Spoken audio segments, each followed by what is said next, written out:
There is a new high school football rivalry in southern Utah. Yeah, I have some friends over there, so it'll be fun. Many players at Crimson Cliffs and Desert Hills grew up playing together.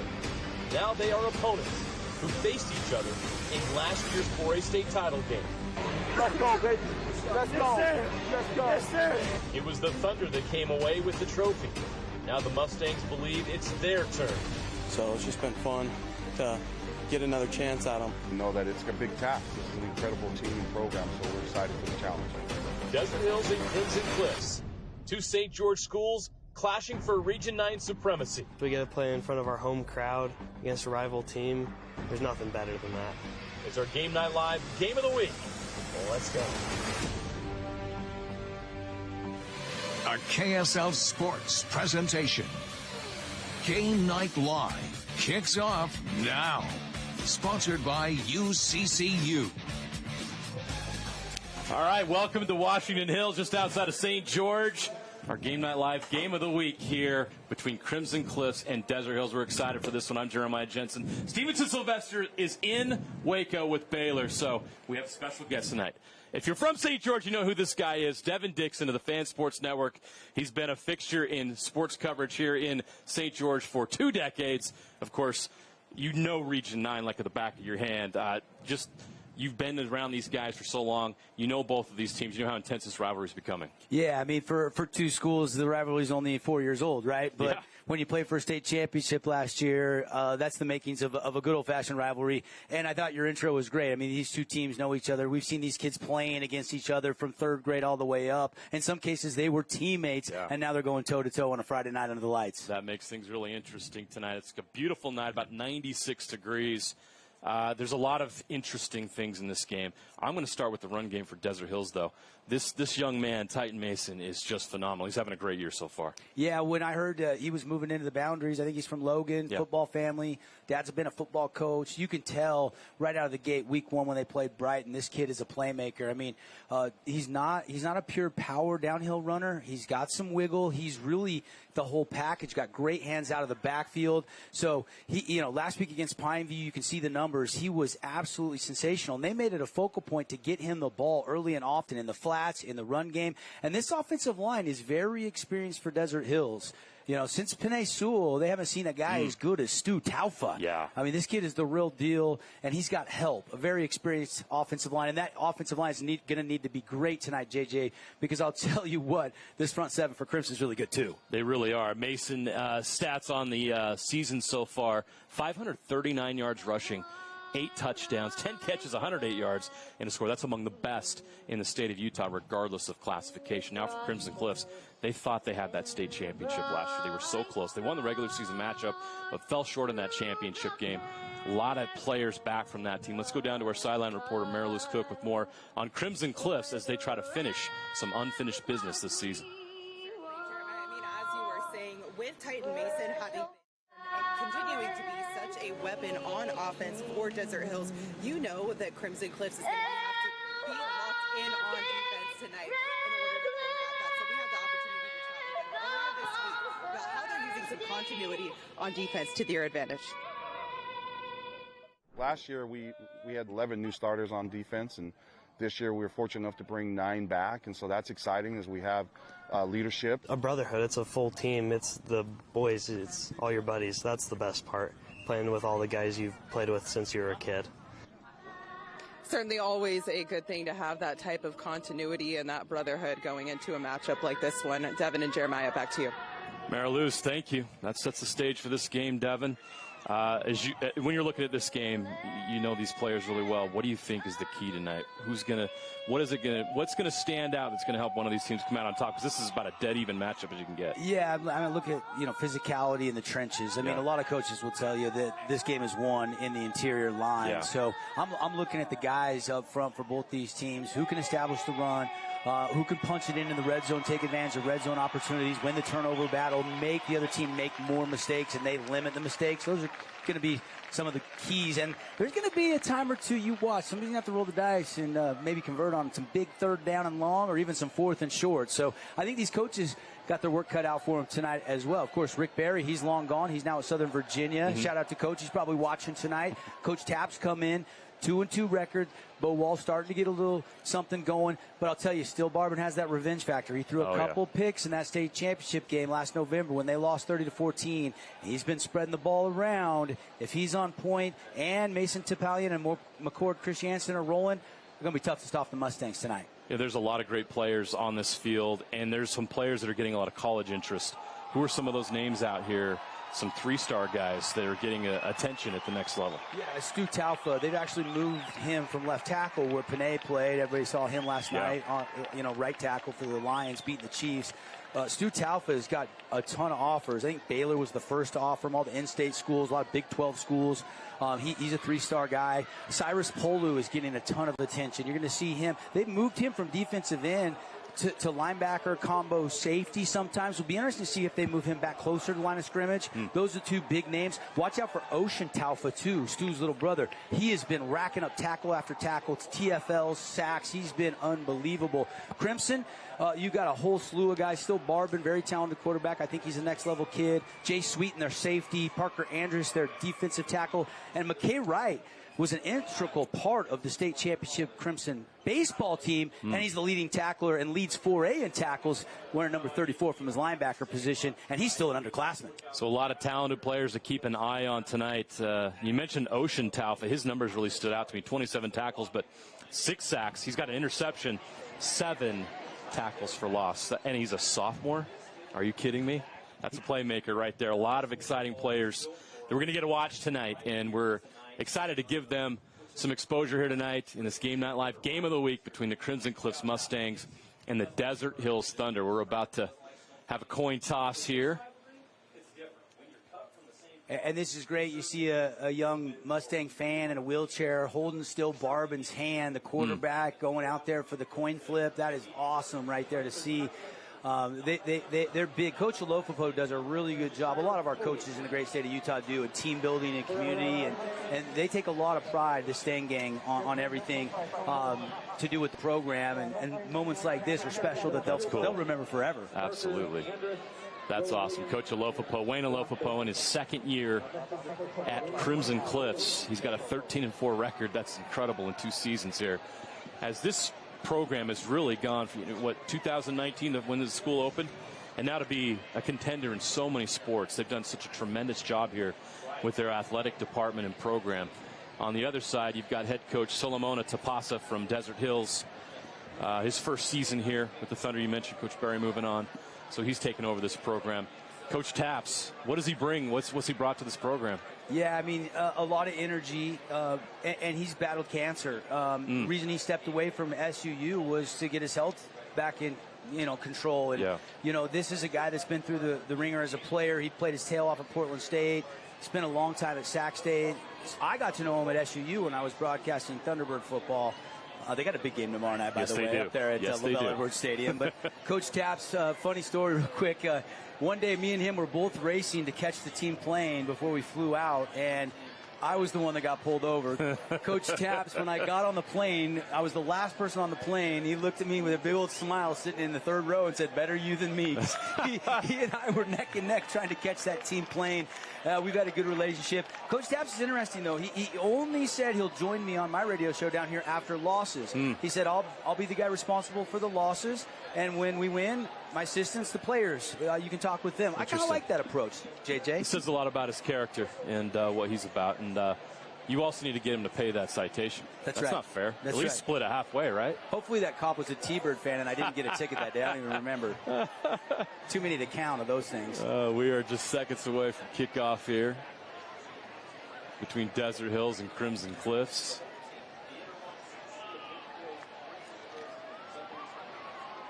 Looks like Desert Hills is going to kick. Well, yeah, Desert Hills is going to kick off first. So Crimson Cliffs will receive. They'll go from north to south. Yeah, I think that's big. Desert Hills can defer, put their defense out first, try to take the crowd out of it, force a punt, maybe get a little field position early on. This defense, they got gashed a little bit by Brighton and Lehigh, but those are bigger everybody schools. is. Everybody is. Those are great. Those are a great team, especially offensively. Yep. So, I think this is pretty advantageous that they win the toss and defer. Yeah, Crimson Cliffs a 3-1 record this season. They got wins over Morgan, Springville, who's a really good 5A team, and then Cedar City. Their loss was to Bingham by just 3 points, 26-23 on the road. And Desert Hills with a 2-2 record have a win over Minico, Idaho, and Pineview, and their losses are to Brighton and Lehigh, but a lot of teams are going to lose to Brighton and Lehigh this year. Brighton might be one of the best teams, if not the best team in 5A. Lehigh is the defending 5A state champions, now playing in 6A. We have the kickoff and a nice return past midfield. One guy left, though. Each got tripped up by the shoelace. What a return. Oh, man, Ty West, he's the deep threat, right? He's their deep target. He's their burner. And Ty West almost started this game off with a touchdown. What an electric return by Ty West. A pretty good kick. He almost looked like he bobbled it. Yeah, he had kind of double clutched it there, but then shed that first block and then just weaving his way downfield. Excellent start. Great field position here for the Mustangs. Great return by Ty West. They're going to start this drive inside the 25 at the 23-yard line. So Crimson Cliffs near the red zone already on their first possession. Quarterback for Crimson Cliffs, we mentioned him. Steele Barbin back as the starter this year. He's going to throw it right out of the gate, going to the end zone. A little miscommunication issue there with Boston Adamson, I think, was the intended receiver, and he ran it deep out to the sticks, and Barbin threw the fade route there. So I'm not sure if that's an option route. You know, with Coach Stokes coming down from Tentview and joining Coach Wayne, they were coaches together at Dixie High School with Coach Munkers when they won a state championship 7 or 8 years ago, and now they're reunited, and that's been big for Steele Barbin, but there's a little miscommunication on that one, JJ. Barbin 841 yards passing this year, 70% completion percentage, and a nice run near the sticks. That's past the sticks for a first down to the 10-yard line. Yeah, and two running backs, Mason Topalian, McCord Christiansen, both run downhill. Both can finish off runs. You'll see them both get a lot of reps in this game tonight. Barbin's going to hand off again. About to the 7-yard line there. A little better job that time getting to Topalian. Mason Topalian on the carry again. And this is interesting for D Hills. Okay, you give up the big return, you know, but you got a chance to maybe hold this Crimson team to a field goal, which would feel pretty good on this opening drive if you could do so. 2nd and 8. From the 8 to 2nd and goal. Barbin's in trouble. He escapes the pocket, but he's going to go down. Sacked at the 10-yard line. Ocean Talfa.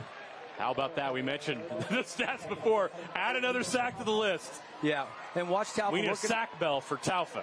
And he goes wide, but then look at him come back, straight back to the inside, almost in the ear of Barbin. And the speed to shed that block and come back to Barbin, who was trying to tuck and run. And that's a sophomore. Wow. Christiansen in the backfield with Barbin. He's going to go to the end zone on 3rd down. Can't make the catch. The intended receiver was number 4, Malachi Alofapo. And Desert Hills is forced a 4th down here. And I'm not surprised if Coach Stokes wants to go for it here.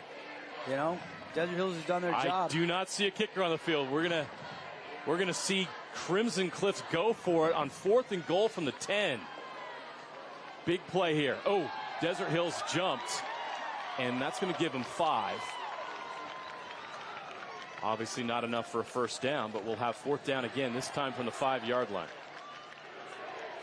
Trying to guess that snap count. You got to watch that football, don't you? You know, sometimes it's nice to have that extra room. This was a little tighter now. Okay, 4th and goal again, this time from the 5, and they're going to pause and look to the sideline again for a different call. I think Coach Stokes is changing the play. Barbin's got trips to his left. And now we've got movement on Crimson Cliff's side. And that's going to move them back 5. Big play, big play. Everybody kind of adrenaline's flowing right now. You're early on in a rivalry game. There you see some sloppy mistakes there, but I think that's just adrenaline. I think they'll settle in. This is a big opportunity for Crimson Cliffs off that great kickoff return by West. But now it's 4th down and goal from the 10. Barbin is going to pass. Now has to escape the pocket. He's trying to get to the end zone, and he's just short. He dives, and he's out at the 1 yard line, and the Desert Hills defense makes a stand. Yeah, really good pursuit. It looked like for a second he was going to be sacked. Then it looked for a second like he was going to score. Barban shedding tackles, guys diving at his feet in the backfield, and then look at the extension, just inches shy. But you love the effort from the senior quarterback. So instead of kicking the field goal, Crimson Cliffs rolls the dice, comes up empty, and now Desert Hills takes over, although they are on the 1 yard line. Yeah, they got to go 99 for a touchdown here. Yep, and now you got to be really sound here. You can't make any mistakes. That's one of the advantages to going for it. Bo West, a quarterback for Desert Hills. Man in motion. Ball's going to hand it off. Titan Mason, his first carry of the game. We mentioned him in the pregame show. Mason having a huge year, one of the best running backs in the state. Gives him a little bit more breathing room. Out to close to the 6 yard line. And they're gonna feed Titan Mason. There's no secret. I'm thinking 25 plus carries tonight could be in the cards for Titan Mason. Now they've got trips to their right. 9:55 to go. First quarter. It's Mason again. Titan on the run. Trying to get to the edge and cannot. Nice tackle made. McKay Wright, I think. Third down 4. McKay Wright, another tackle. Yeah, McKay Wright. Rowan Williams had that first one. This is a good front seven. You're going to see good push, point of attack. But watch McKay Wright slide off that block. Good leverage. And a sure-handed tackle there on Titan Mason. Still, though, I mean, Desert Hills, you picked up, 6, almost 7 yards. You're out of the shadow of your own end zone, and you got a chance to move the chains and keep this drive alive. Third down and 3. Ball's on the 8 yard line. Coming up on 9 minutes to play first quarter. Wall, blitz comes. Hand off to Mason up the middle. Not quite enough for the first down. It depends on the spot. No, they're going to give him the first down. He got just enough at the 12 yard line. It was close. I wasn't sure. And then I saw the far referee when he walked in. He was right on the line and he waved him forward. So must have got it just by the nose of the football. Desert Hills gets the good spot and they get a first down. This drive continues for the Thunder. And that's a big confidence boost for this offensive line. 3 run plays, pick up 10, keep the drive alive. You see if Bo Wall puts one up here. Trips to his left. Blitz comes again, gets rid of it quickly. Catch is made, past the 20. A couple of Crimson Cliffs tacklers take down the receiver who made the catch. And I like that play. You got 2 high safety looks, so get it out quick. And Jay Sweeten comes up, Connor Kell making that tackle, but not before. Productive play, move the chains. Desert Hills, the makings of a positive drive here. Austin Wintle with the catch, number 16. Yeah, it was 16. Made that catch. Austin Wintle. We haven't seen him a lot this year, but getting more time. Tied in with the catch. Another Mason carry. He's going to get near the 30 yard line. They'll spot him right at the 30. So second down and about 3 to go.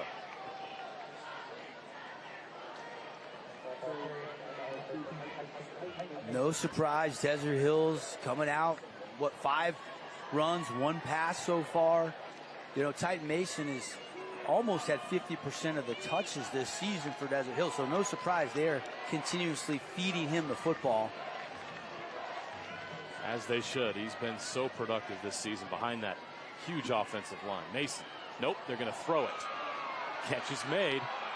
He's loose. He's getting past the 40. Excellent play.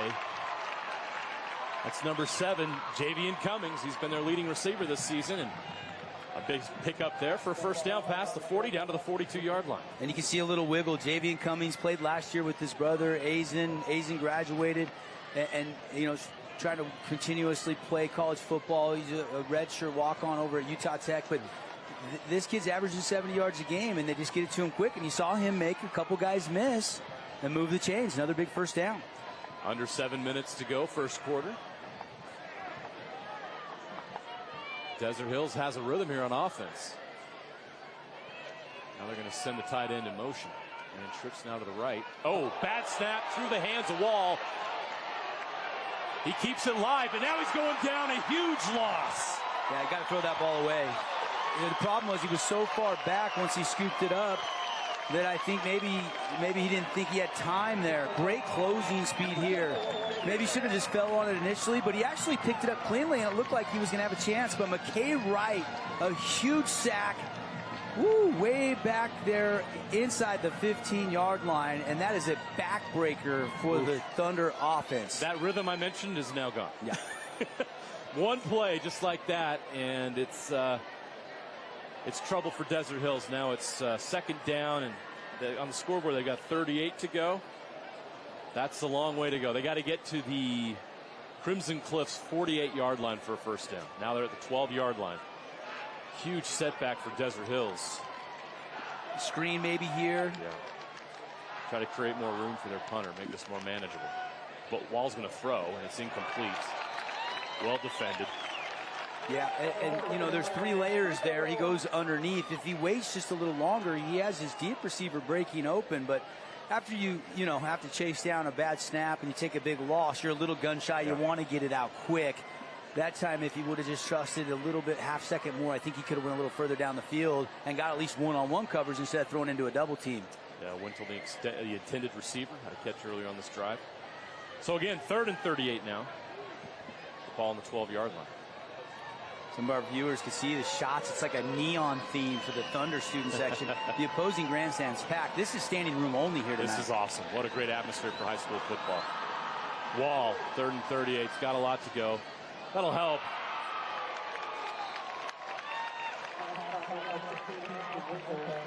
It's Wintle again. Been very busy. He mentioned he hasn't had a lot of looks at the tight end position, but he's been busy so far on this first drive. Yeah, and he looks good. Big, tall target. Last time I did a D Hills game was week 1 against Brighton, and I don't remember him catching a pass. So he's coming along nicely. He's more involved in the offense. 2 catches on that first drive. You know, at least they got a chance with a good punt here. And Cyrus Polu is actually their punter. Wow. And he's got a big foot. They actually can at least maybe, exchange some decent field position after that costly bad snap. Cyrus Polu, one of the highest rated junior football players in the state of Utah. Class of 2025. Nice return. Christiansen. Court Christiansen also, we mentioned Ty Mason, but Christiansen's having a great year at the running back position for Crimson Cliffs as well. Yeah, no question. Tough, hard-nosed runner. And nice tackle, but downfield by Bryce Strickland. But Christiansen giving the Mustangs another great opportunity. It's not quite as good as their Ty West opening kickoff return, but they're going to start this drive at their own 41. Still in good shape here. No score right now, but the field position battle is going the way of Crimson Cliffs. They'll start this drive from their own 41. Barbin with Topalian in the backfield. Trips to his left. Quick release. It's caught. The catch is made. Malachi Alofopo with the catch. Yeah, I talked to Coach Wayne Alofopo. This is his sophomore son. He's actually a twin. His twin brother played in the slot, but they're loaded at slot, so he's playing mainly JV. But Malachi, because he's on the outside, he said he's super proud of how fast he's developed, how he's picked up the scheme. On the carry, Topalian picks up a first down. He's out of bounds at the Desert Hills 45-yard line. So first down, Mustangs. Watch this hit at the end. Topalian's like, I'm not going to just tuck out of bounds. I'm going to try to finish it off. And then Jagger Shotwell actually pretty big collision there, but not before they move the chains. All right, first down for Crimson Cliffs. Barbin's going to throw. Taking a shot over the top. It's all Alofopo post, got the catch. 5 into the end zone. Touchdown, Crimson Cliffs. Malachi Alofopo. Beautiful, just beautiful. One-on-one coverage, JJ. Just absolutely early on. Barbin, you saw him read it. He saw he had that fade route. Let it go early and let Malachi run underneath it. Just a dime dropped on the hands there. Everybody here, the Stang gang, fired up as they take the early 6-0 lead. Crimson Cliff strikes first. Touchdown number 6 for the young sophomore receiving this year. That's the best in the region, in Region 9 now. The extra point is good. And the Crimson Cliffs Mustangs take a 7-0 lead on their second possession. Another look at the score. Just drops it right in on the hands. I like how he bent that route towards the sideline and then finishes strong. Albert's trying to drag him down and keep him short. Just couldn't. Huge. Beautiful touch pass by Barbin right over the outside shoulder to the sideline where the defender can't do anything about it. That's how you teach it. That's the experience of Barbin. You did see him look left just for a split second, just to shift the safety. Should be noted, Hunter Clark, the starting senior safety for Desert Hills, he tore up his quad and he has an MRI again and has not yet been cleared to come back. He could be out maybe another week or two. They think that he'll be back at some point, maybe by the time they get to the Dixie Flyer game. But we'll have to wait and see on him. But either way, you got to give credit where credit is due, and that was still Barbin just throwing a beautiful, beautiful pass in there to the sophomore, Alafapo. 7-0 Crimson Cliffs. Ty Ottenshot will kick off for the Mustangs. So Desert Hills will get the ball back now, and they'll hope for better field position. Yeah, they definitely have not had an advantage in the field position so far. That's a touchback, so Desert Hills will start at the 20. 3:58 left to play here in the first quarter. We'll keep it here. And now, you know, home team, they score first. Now you got to, if you're Bo Wall and company, you got to settle down, just stick to the game plan. Yeah, I liked what I saw in that first drive until the bad snap. They were marching down the field.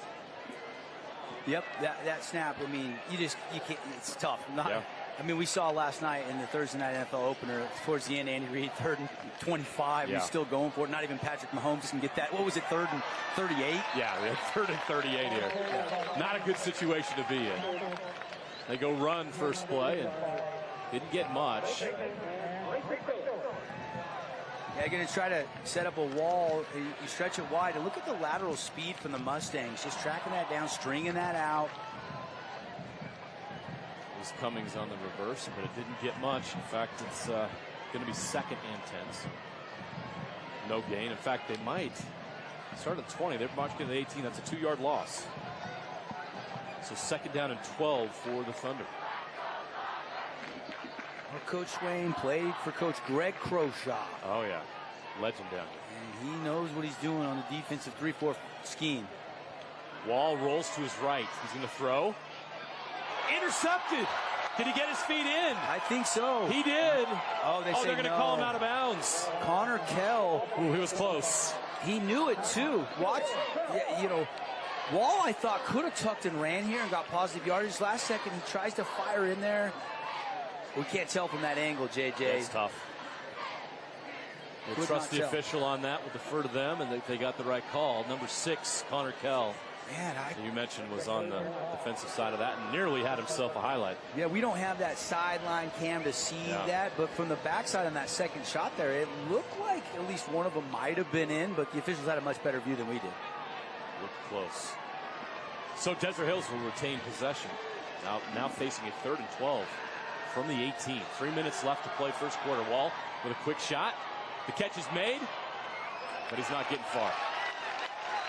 No, just swarming. This Crimson Mustang defense is swarming. There's Connor Kell right there. Hey, I didn't get the pick, but I'm going to come up and help make a tackle. Connor Kell was a receiver. They had so many receivers, they needed DBs. They moved him over, and he has made that adjustment this season so well. Look at him put his head down, form tackle. Just good stuff there from Connor Kell. That's going to force a punt. Desert Hills almost knocked that ball out, too. You saw that ball starting to come out a little bit. Nice play by Kell, and now it's 4th and 5, and Desert Hills has to punt. Polu's out there to do it. Let's see what Crimson Cliffs can do as they get this ball back.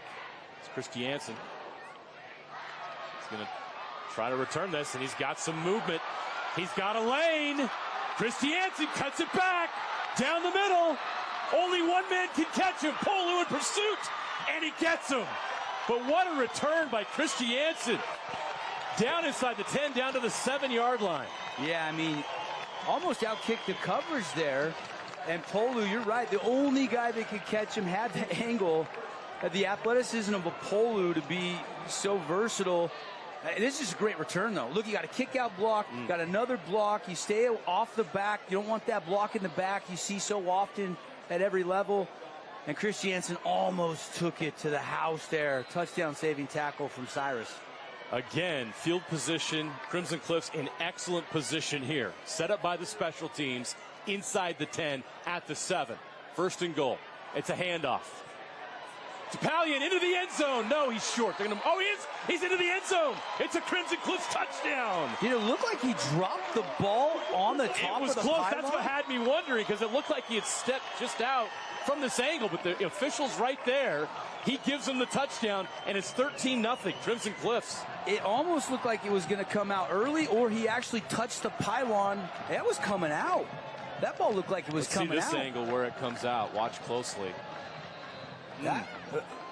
I mean, it's still going to be Crimson ball at the half-yard line, but I'm not sure if that, from our angle, broke the plane or not. I couldn't tell. It looked like it might not have been, but Crimson gets the break, and they got 14 points on the board just like that. Doesn't matter. There's no replay in high school football, so we play on 14-0 Crimson Cliffs with an early lead here with 1:50 left to play first quarter. We'll take a 45-second break. We'll be right back on Game Night Live. Hey, Region 9 sports fans, this is Matt Hickman with Academy Mortgage, a proud sponsor of Region 9 football. I would be honored to help you with your next mortgage, whether it's purchasing a home, building, or refinancing. Hey, I'm wide open. Let's connect for a touchdown. This cheesesteak is so freshly grilled, you can still hear it sizzling. I can hear it too. Me too. Actually, it's the Cheesesteak? grill. Grilled right in front of you. It's a Jersey Mike's thing. From bold statements to subtle compliments, Wilkinson's House of Lighting will help you more fully enjoy all the different spaces in your home. Stop in and see what's new at Wilkinson's House of Lighting, a proud sponsor of Region 10 Athletics. What's up, sports fans? It's Blair Fry with the Fry team at Red Rock Real Estate. Let's be honest. You know what's addicting? Football. You know what else is addicting? Looking for homes or investment properties. Let the Fry team at Red Rock Real Estate coach. Welcome back to Crimson Cliffs High School. Another touchback on the kickoff. Crimson Cliffs has come out and put 14 on the Desert Hills Thunder here in the first quarter. Let's see how the Thunder respond, but all Crimson Cliffs so far. You couldn't have scripted a better start if you're Coach Wayne Olafopo, offensive coordinator Andy Stokes. You're really happy. You know, the one miscue, you got stopped on fourth down in the red zone, but other than that, they've been flawless. The special teams has really set them up with short porches. That has been the difference in the game. Yeah. The 2 returns have set up Crimson Cliffs nicely. And I know it's still, a minute 50 left in the first quarter, but you feel like this is a really important drive all of a sudden for the Thunder. Absolutely. They need to respond. They can't fall back too much further than this. What a defensive play. Woo. Mason can't get loose. Jay Sweeten. There you go. Sweeten again. You mentioned him in the pregame. Look at him react. Shot all the way upfield, unblocked. He's the guy you asked me about who's got some chance to play next level, and he's one. I watched him in basketball season. Really good rebounder, really good around the rim. But football is his sport, and he just explodes, just like we saw right there.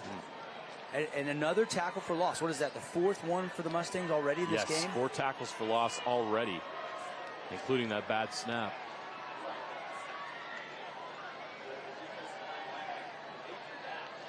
Coming up on a minute to play first quarter. Wall's going to throw. He's going to escape the pocket and run. Ooh, he's met with some force. Ooh. Rowan Williams, I think there. Was that 97 or 47? Oh, that's 47.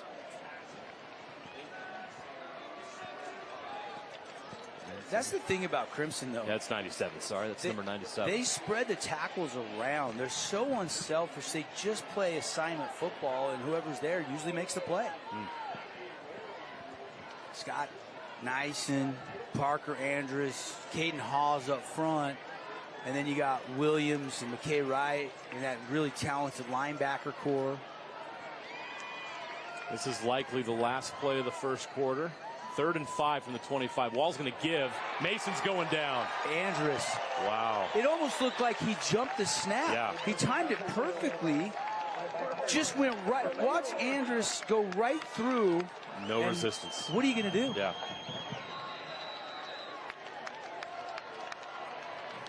Andrus. You can tell some guys have done their film study. They're ready to go.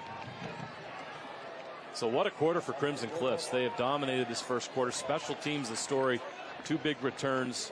One of them set up a Crimson Cliffs touchdown. 14-0. The Thunder are trailing the Crimson Cliffs Mustangs, who are at home tonight in our Game Night Live Game of the Week. Let's go down to Mary Louise Cook in the end zone. Jeremiah, if there's one thing that we know about Steele Barbin, it's that he loves to throw the ball. We're definitely seeing some of that tonight. Heading into this one, he had 11 passing touchdowns on the season, and a couple more tonight. Let's take a look about what they had to say about his offense. Throwing the ball, obviously. I like throwing the ball, and we got some good receivers like Mal and Boston Adamson and Tyler West. Steele's just crazy good, and all our receivers, like, we just have some dogs that just Steele will throw to us, and I don't know, it's just really fun. Of 12 passing touchdowns, Malachi Alafopo and Ty West have accounted for 10 of them. So we saw that definitely with Malachi Alafopo a little earlier on tonight. Looking forward to seeing more of how he's throwing the ball around tonight. Back to you guys. Thanks, Mary Louise. That's Steele Barbin to Malachi Alafopo connection. We saw it early already. One of the best in 4A. That's the thing I like about Steele Barbin, though, is he's going through his progressions, going through his reads. I mean, yeah, he saw one-on-one coverage on that nice touchdown down the sideline to Malachi Alafopo, but he'll find Ty West, he'll find Boston Adamson, he'll find Owen Peterson. Desert Hills starts the second quarter with a punt. Polu can kick this one. It doesn't quite reach midfield. It's going to be... Well, I think that's by design. I think they're saying we're not going to let you return this one. We're going to angle this one out of bounds. Probably smart at this point. Between West and Christiansen, this return game for Crimson Cliffs is elite, and they've been good tonight. They're going to mark that at the 48. Again, Devin, field position. Crimson Cliffs has been set up nicely the entire evening so far. Yeah, their defense has been tremendous. You know, taking advantage of the short porches. Barbin doing his things. I like the ratio run to pass Coach Stokes is going with so far. And again, that front seven, they're winning. Desert Hills not able to really get any big plays going offensively. The busiest guy's been, unfortunately, Cyrus Polu, the punter. Yeah. Barbin taking another shot deep. The catch is made. Inside the 20, makes a move. He's got a chance down the midfield. Can he keep his feet? Yes, he can. Touchdown. Crimson Cliffs. Ty West takes his turn. I see you, kid. Look at the shimmy shake. I mean, you could see he was not content with the big gain. He wanted that special moment where you touch it down. I mean, he looked like he was stuck in the corner at about the 18-yard line, and he was going to get tackled. No. Made a couple guys miss, kept cutting back against the grain. And the Mustangs are pouring it on right now, JJ. Kind of stunned, to be honest. 20-0. PAT pending here, and here it comes. That kick is good. 21-0. Crimson Cliffs stunning Desert Hills right here. Here's another look at the Ty West touchdown. Look at the perfect throw. Corner route. Stays in bounds. And shake and bake. Whoop, makes a man miss right here. Almost looked like he was going to go down. How about Ty West? The athleticism and the speed on display right there by Ty West. What a play. Kind of a little Wes Welker-esque type quick, speedy receiver. Yeah. Good low center of gravity. Good footwork there. He wanted to score, and he made it happen. Yes, he did. 21-0. Okay, you're Desert Hills right now. They haven't been in a situation like this. They're not used to this, especially against your rival on the road. This is going to test their mettle. There's no question. And it's got to start getting up front. You got to start winning that battle at the line of scrimmage. And we've seen them get some good chunks on the ground, but haven't been able to mix in any big plays. Play action hasn't been there yet. They're definitely going to have to try to continue to run the ball. Not too late to try to still stick to that recipe. But they're going to need some big plays like Crimson's getting if they're going to get back in this game. A returnable kick. Desert Hills trying to get something going on special teams here. They will have the best starting field position that they've had tonight. Cummings on the return. Yeah, and he's a guy that we saw get that one little underneath pass and then got some yak yards. They got to try to find a way to get him the ball a little bit more. Wensel's another guy we've seen have a couple catches. The thing is Crimson hasn't really shown a lot of blitzes yet. They're playing that 3-4 defense pretty straight up. So that screen pass and that swing pass is very tough to get. That's something that worked really well for the Thunder last week in that 48-20 win over Pineview. It's a handoff from Mason. Not much there. Crimson Cliffs has done a great job bottling up that run game. That time they did send Rowan Williams from his outside linebacker position. And he was unblocked, JJ. That backside block, usually you'll let that guy go, but either they got to hit that quicker or they got to run it wider. You mentioned the deficit 21-0, but you can't abandon your run game, and you can't win this game without Titan Mason having a big game. They've got to keep going with that run game, even though it's not working right now. Yeah, and Sam Stevens knows that. He's not gonna get away from it completely here. I mean, we still got most of the second quarter to play. Right now, they got to be just thinking about moving the chains, trying to get some traction. Play action. Ooh, a miss there by Bo Wall. Missed the receiver on the bubble screen. Yeah, it looked like it was there. It looked like he just rushed it a little bit. Got to set the feet, be poised, and then let it fly so you can throw that a little bit more accurately. Just kind of floated on him. Uncatchable ball. So it's 3rd and 9. Thunder starting to feel some pressure here, down 21-0. It kind of felt like Bo Wall is experienced at this point in time because he started 4 games last year when Noah Fuatololo got injured. Yeah. But then it was Noah that was able to return and lead Desert Hills to the state championship. Bo saw him do that. Now a junior, really feel like he's capable of having a breakout season. Wall on 3rd down. Takes a shot, almost intercepted. Yeah, and then you're trying to thread it in. And Connor Kell, I couldn't tell if it was Kell that maybe got a hand on that. And you're Brock right. Baker almost picked that off. Oh, yep. 5. It was Baker underneath. Kell was on the other side. There's not a big window to fit that ball into. No. So another 3 and out for Desert Hills. Polu's back to punt. Now a chance for Crimson Cliffs to really put the pressure on. 10:38 to play second quarter. Polu. Nice punt. Deep. Fair catch is made at the 37-yard line. So 10:29 here in the second quarter. And both teams back on the field quickly. We'll keep it right here. 1st and 10 from the 37 for the Mustangs.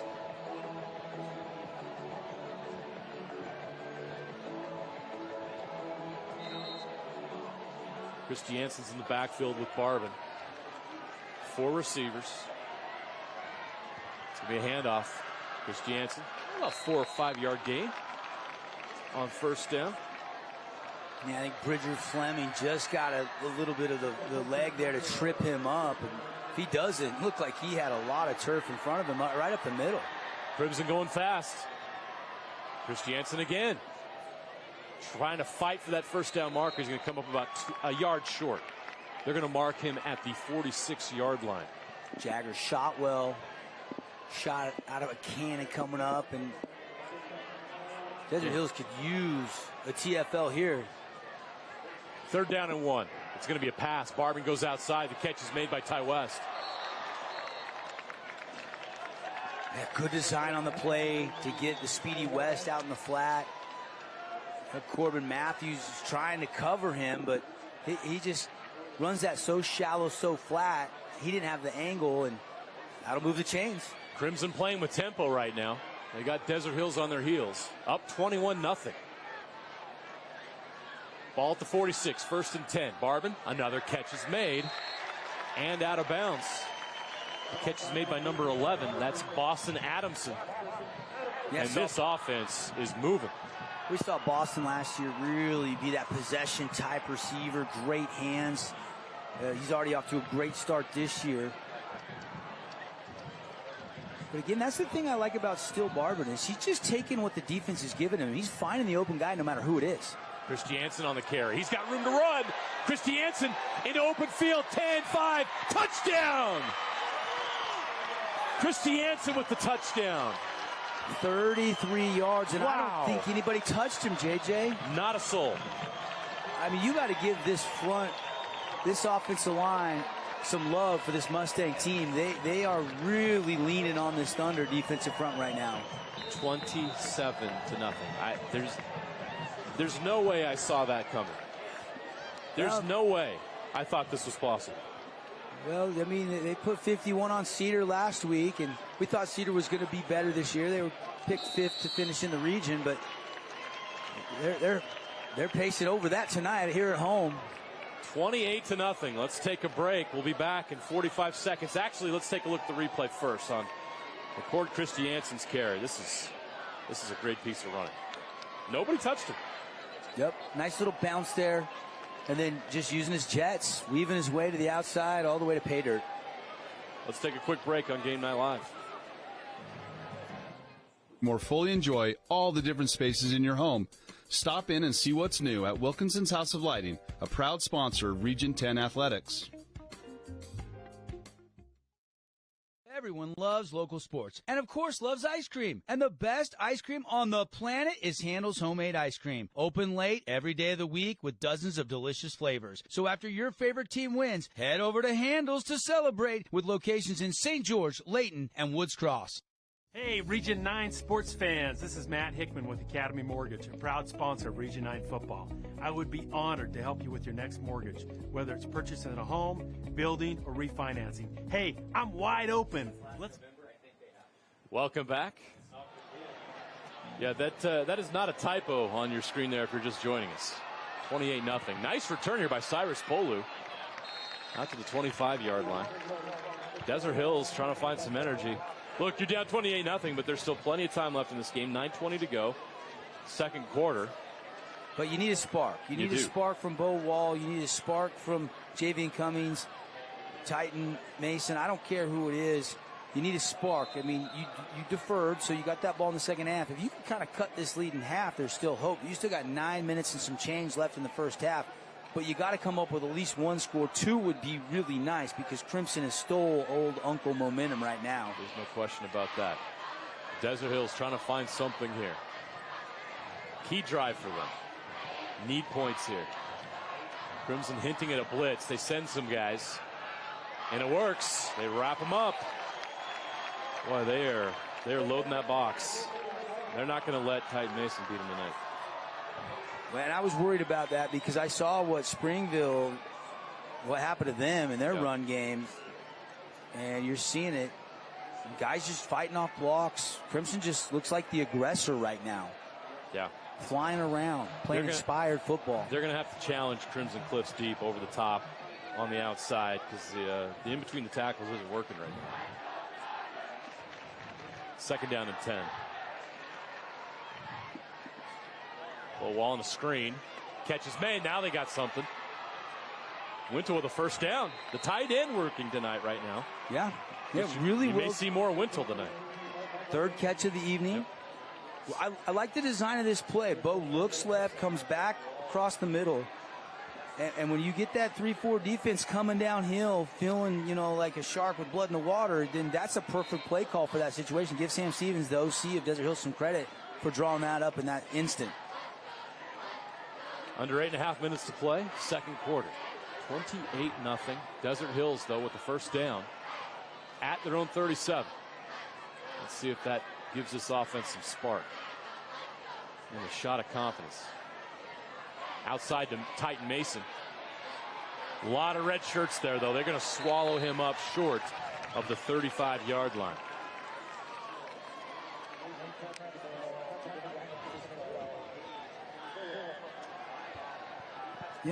In theory, that's a good play call, but they're just stringing everything out. And right now, these Desert Hills fans, they don't have a lot to cheer about.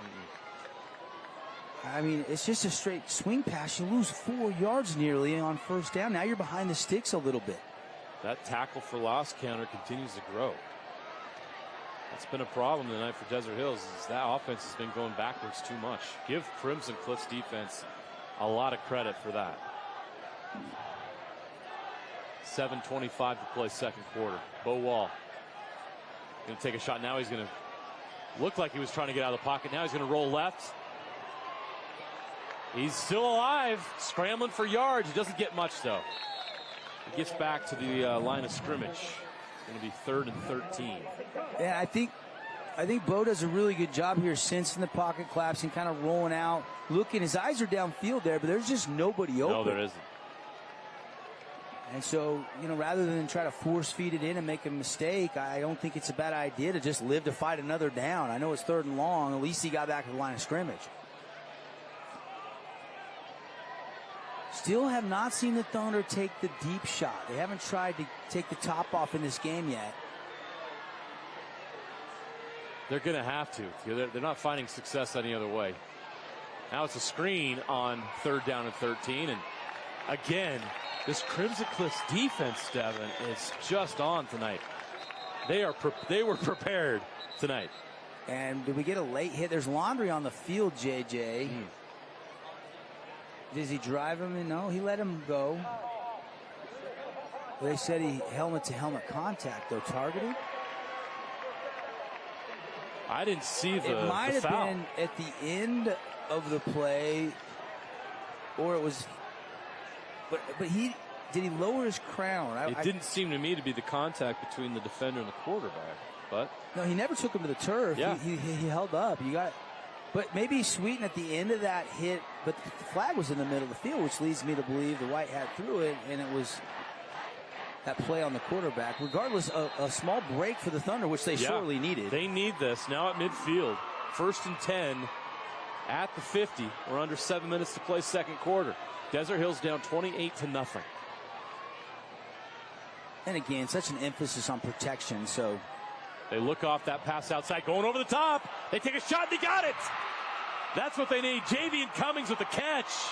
Desert Hills with an explosive play, their first of the game. Well, we were just talking about it. They haven't tried to take the top off. You kind of felt like they needed to do that, and they finally do, and it works. Crimson Cliffs was selling out on the run. They were playing the line of scrimmage tight. You got to take a shot. You got to stretch out the defense, and they do it there with Cummings.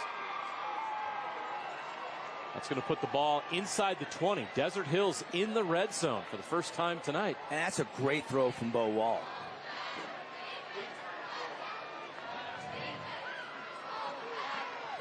First and 10 from the 18. Man in motion. Ball's going to hand off to Mason. Mason's in trouble, but he breaks the tackle. Oh, a fumble! The ball's loose! It's scooped up by Crimson Cliffs! The Mustangs have it! Jay Sweeten picks up the fumble. And just as Desert Hills gets their first explosive play of the game, gets in the red zone, the Crimson Cliffs defense comes up with another massive play. Wow.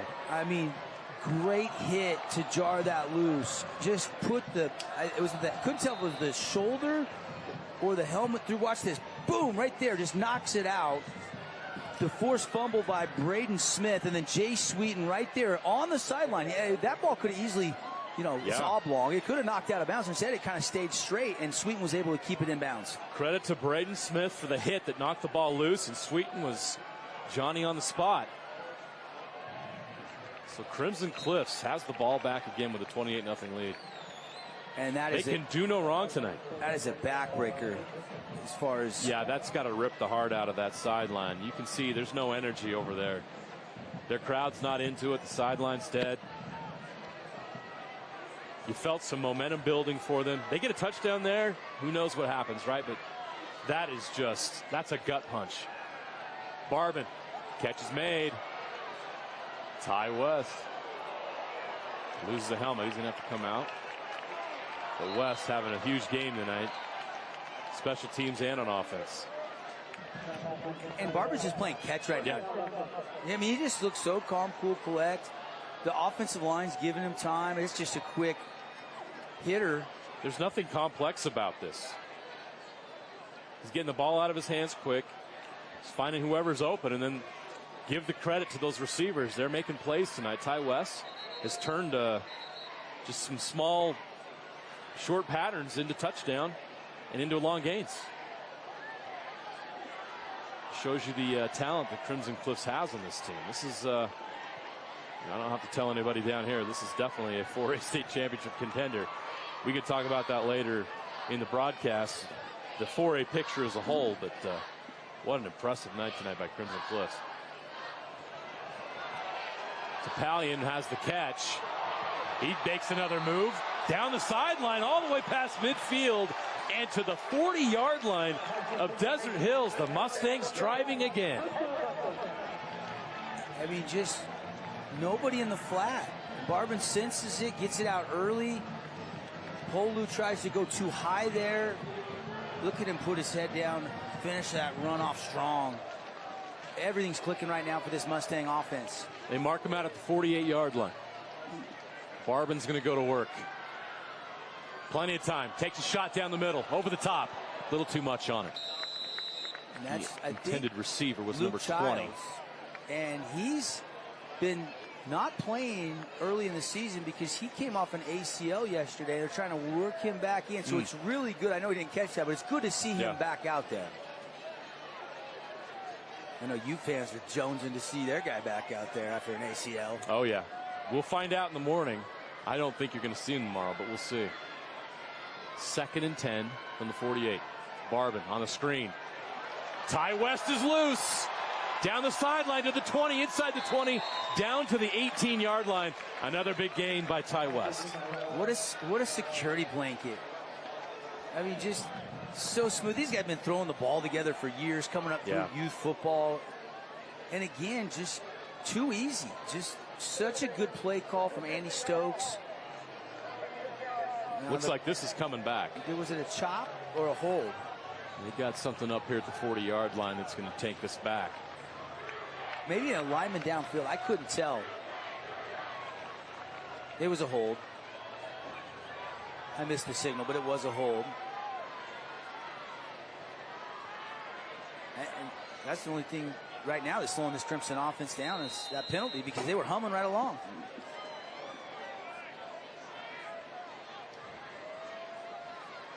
Ball back to the other side of the 50 from the 48. Barbin. Man's open. The catch is made. Inside the 40 down to the 36. And that's just to the sticks and a stalk. Boston Adamson on the catch. Yeah, it's just the sticks turn to the outside, and that ball's coming out right on time, out of the hand of Steele Barbin. Senior quarterback's flowing. You might be wondering about that knee brace on his left foot. They just use it in practice. He said, I kind of like it. It gives me a little confidence on that plant foot. So he's wearing that knee brace. There's nothing wrong with the knee, though. Adamson again. Down to the 29-yard line, so it's going to be 2nd down and about 3. Been really good friends with Steele Barbin's grandfather over the years, Ross, and his parents. Super proud of the quarterback he's becoming, the young man that he's becoming. I mean, he looks poised, doesn't he? Really does. Yeah, this is a veteran quarterback, you can tell. Taking a deep shot. Catch is made in the end zone for the touchdown. Adamson with the score. Everybody gets touchdowns tonight for the Crimson Cliffs Mustangs. It's just flowing right now. One-on-one coverage again, and Barbin goes to the right guy at the right time and feathers it in there. He's got that touch, right? Like we see Steele helping the baseball team win a state championship as a pitcher. So we know about the arm strength, but I'm impressed with the touch on the deep pass tonight. Yeah. That is just on the hands. That's a receiver's dream. That's too easy. And it's been too easy for Crimson Cliffs tonight. 35-0. Crimson Cliffs, this is a rout. And again, still looking it off, moving the safety, and then Adamson beating him one-on-one, right on the hands. The Mustangs are becoming quickly one of the favorites. I know they're number 9 in the RPI. Desert Hills was 10. But it's based on your opponents and your opponents' opponents right now. And, you know, a team like Bingham that Crimson lost to 26-23 a couple of weeks ago. You know, played Mater Dei. They've lost some good teams. It's all going to shake. They'll rack up some wins in the region. It's going to shake out. This is not the 9th best team in 4A. No. Trust me. Cover the entire state. We'll get into that in the second half. There's a lot of good teams in 4A this year with the new realignment. There's double the amount of teams. So there's a lot of good teams up in northern Utah. They added Utah County schools, Tooele County schools. There's some other schools, Park City. Yeah. I'm watching this game tonight. Crimson Cliffs is if they're not the best team, they're top 3. There's no question about it. By the time that all shakes out by the end of the season, I don't think they'll be 9th in RPI. Neither will Desert Hills, in my opinion. That's a returnable kick. Ooh, he's got room down to the 30. Took a little time to develop. Nice little B button on the Xbox there, a little spin move from Cummings. Javian Cummings with a nice return. It looks like right here he stopped, and then he just kind of pops into the contact. They don't wrap up, so he spins off of it. Got some nice yak yards there before Baker can hog tie him out of bounds. I feel like this might be the last possession of the first half, as good as Crimson's offense has been, playing flawless. So they would desperately love to find some points on this drive. Take some sense of confidence into the locker room. Gotta have this. Gotta have it here. The offense started some momentum on that last drive, but the turnover changed everything and allowed Crimson Cliffs to add to their lead. Now it's 35-0. 4.5 minutes to play. Titan Mason on the carry. Ooh, he gets some yards there, about 5 or 6 before he's taken down. They'll take that when they've only been getting about 1 or 2 in the run game all night. Yeah, it hasn't been a lot up the middle for Titan Mason. That was 6. That's a good piece of running up the middle. That's not been easy to accomplish here against this front 7 of the Mustangs. So the Thunder certainly got to be pleased with that first down effort. 2nd and 4 from their own 40. Desert Hills trying to find a spark, trying to give themselves some life, a shot of confidence in this game, down 35. Blitz coming. Right back to Mason. Great block by Stu Tao for the center. He got the initial block, nice little seal. Then he tried to get second level. That wasn't Mason. Who was that? I couldn't see the number. I think it was May. Right? It was May. Yeah, May comes in. He's kind of their change of pace back. Sorry, those numbers from here up in the booth are not much different than the white on their jerseys, so we're battling that. Give proper credit there to West. 3:15 to go, second quarter.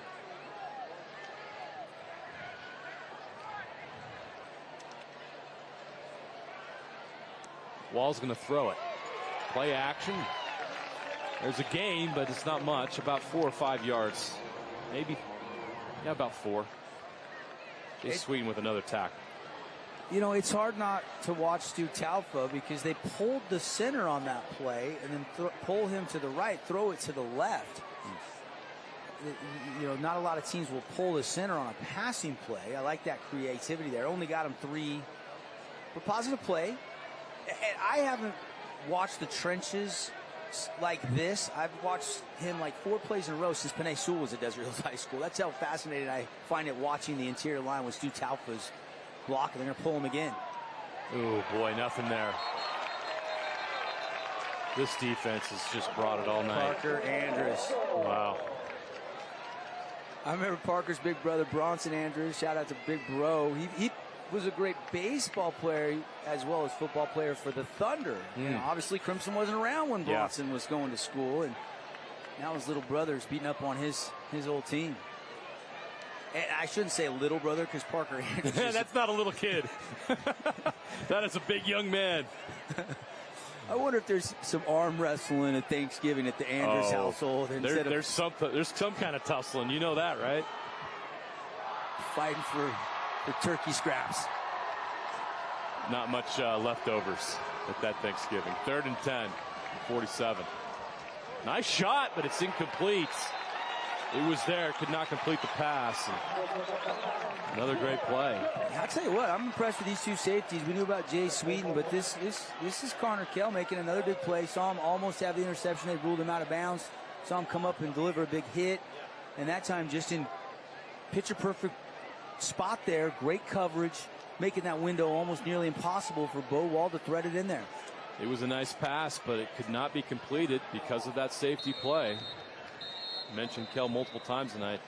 That entire Crimson Cliffs defense is just having themselves a night. We got a pause and play. We're going to take a pause as well. We're going to take a 45-second break here on Game Night Live. 2:06 left to play. First half, 35-0. Crimson Cliffs leads.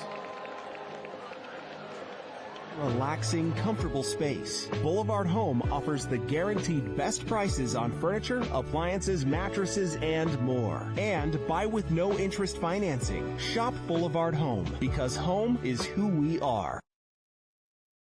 Everyone loves local sports and, of course, loves ice cream. And the best ice cream on the planet is Handel's Homemade Ice Cream. Open late every day of the week with dozens of delicious flavors. So after your favorite team wins, head over to Handel's to celebrate with locations in St. George, Layton, and Woods Cross.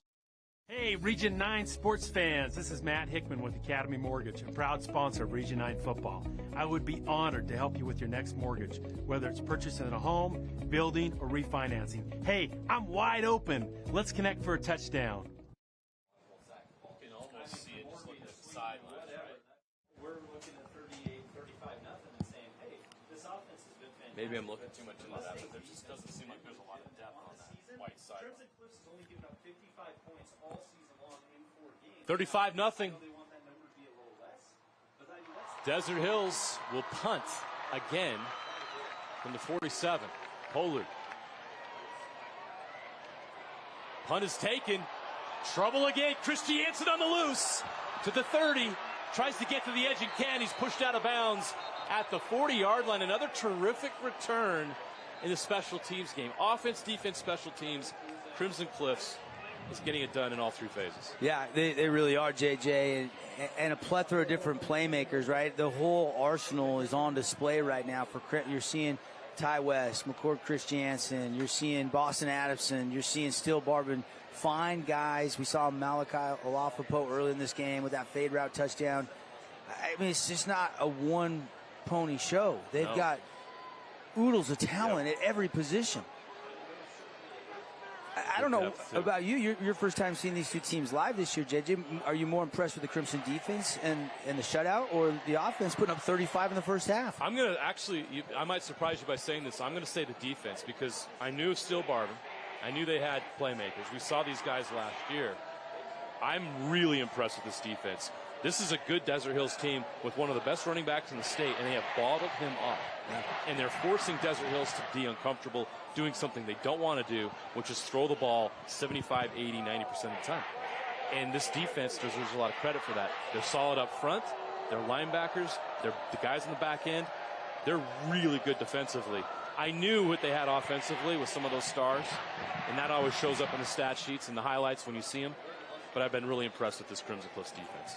Really good. Couple Nets on Fire score updates. Panthers are leading Hurricane across town about 5 miles away from this game, 28-7 in the second quarter. And Talon Kelly and the Warriors lead the Reds 26-0. They're beating Cedar right now. Wow. So no game in Region 9 is close tonight so far. So Cream rising to the top here as we get into region play. Dixie's playing Beaumont, a team out of California, out of region. They're playing on their bye week. Okay. Try to track down a score for that one. 1:53 left to play second quarter. Barbin in trouble. He's going to escape the pocket. Now running with it. He's going to go down short of the 20, about the 18-yard line. And we got a flag on the play. Yeah, and it was thrown right at the point of attack, so I think there's going to be a hold on Crimson most likely here. It is. I think Coach Stokes will live with a few of those, the way this offense is humming right along. Right. A little bit behind the chains now. Of course, that's one of the rule changes this year. Holding used to be a spot foul, so you're dropping back in pass protection. You hold 7 yards deep. All of a sudden now, you know, now it's just 10 yards back, so you can replay the down 1st and 20 if you want. So, you know, you'll see some coaches maybe in some circumstances actually decline some holds maybe as we get closer to the meat of the schedule and in the postseason in critical situations. Maybe some more decisions for the coaches with that change. I'm glad they made that change. That was too punitive. I agree. You'd have like 20-yard penalties essentially. And they were game changers. Catches made out to the 15-yard line. Ty West again. The other big, I'm sure you talked about it, well aware, but the overtime rule is adopting what college has done, which I'm fine with. Yep. Look at the heat. You know, Barbin knows that he's getting close to the sideline. He put a little extra mustard on that. Yeah, he did. Showing his arm strength on that throw. That's what this is really impressing me with Barbin. He obviously has that strong arm, but he also in that one touchdown showed the touch, just lofting it up there. The combination of the arm speed and the touch and knowing when to use both is really impressive. Arm strength right there. Great pass, but the catch was not made off the chest of the intended receiver. That's a little OP, Owen Peterson. Of course, his dad will be leading the Trailblazers onto the field in the home opener at Utah Tech tomorrow night. They host number 13 Montana. Coach Peterson's oldest son, Owen, there. Haven't seen him make a catch tonight. I tried to thread it into him. And I think Cyrus Polu actually might have deflected that. Good defensive play by Polu. He was there. I tell you what, I'll be honest, if Polu was right next to me waiting to pummel me into the ground, I might be a little nervous too. It's a young man to be playing at the next level, Cyrus Polu. Barbin looking deep, plenty of time. And can't find a guy. Going to go into the turf. And that's going to bring up 4th down. So Crimson Cliffs will punt deep in their own territory. A rare. This will be the first punt of the night. Yeah, this is the first time we're seeing their punter. And Desert Hills with 122. Got a couple timeouts in their pocket. Could get some pretty good field position here. Again, trying to get that goose egg off that scoreboard. You don't want the running clock to start the second half either. No. So this is a key possession for Desert Hills. They've got to get something, even if it's a field goal. That'll stop that running clock. Crimson Cliffs with some personnel issues here, but they get the guy out, the runner on the outside. Thunder may try to come after this. I might be tempted to turn them loose and try to block this. At this point, you have nothing to lose, right? You want to be aggressive, try to make something happen. How often do you see your punter, Cyrus Polu, also be your punt returner? Seen that yet this year, JJ? This is a first. This is a first. What does it say about that young man that he can do both and play defense at the level he does? That's one of the best athletes in the state. Versatility, I guess, to sum it up. No doubt about that. Let's take a short break. 1:22 left to play here, first half. We'll take a 45-second break here on Game Night Live.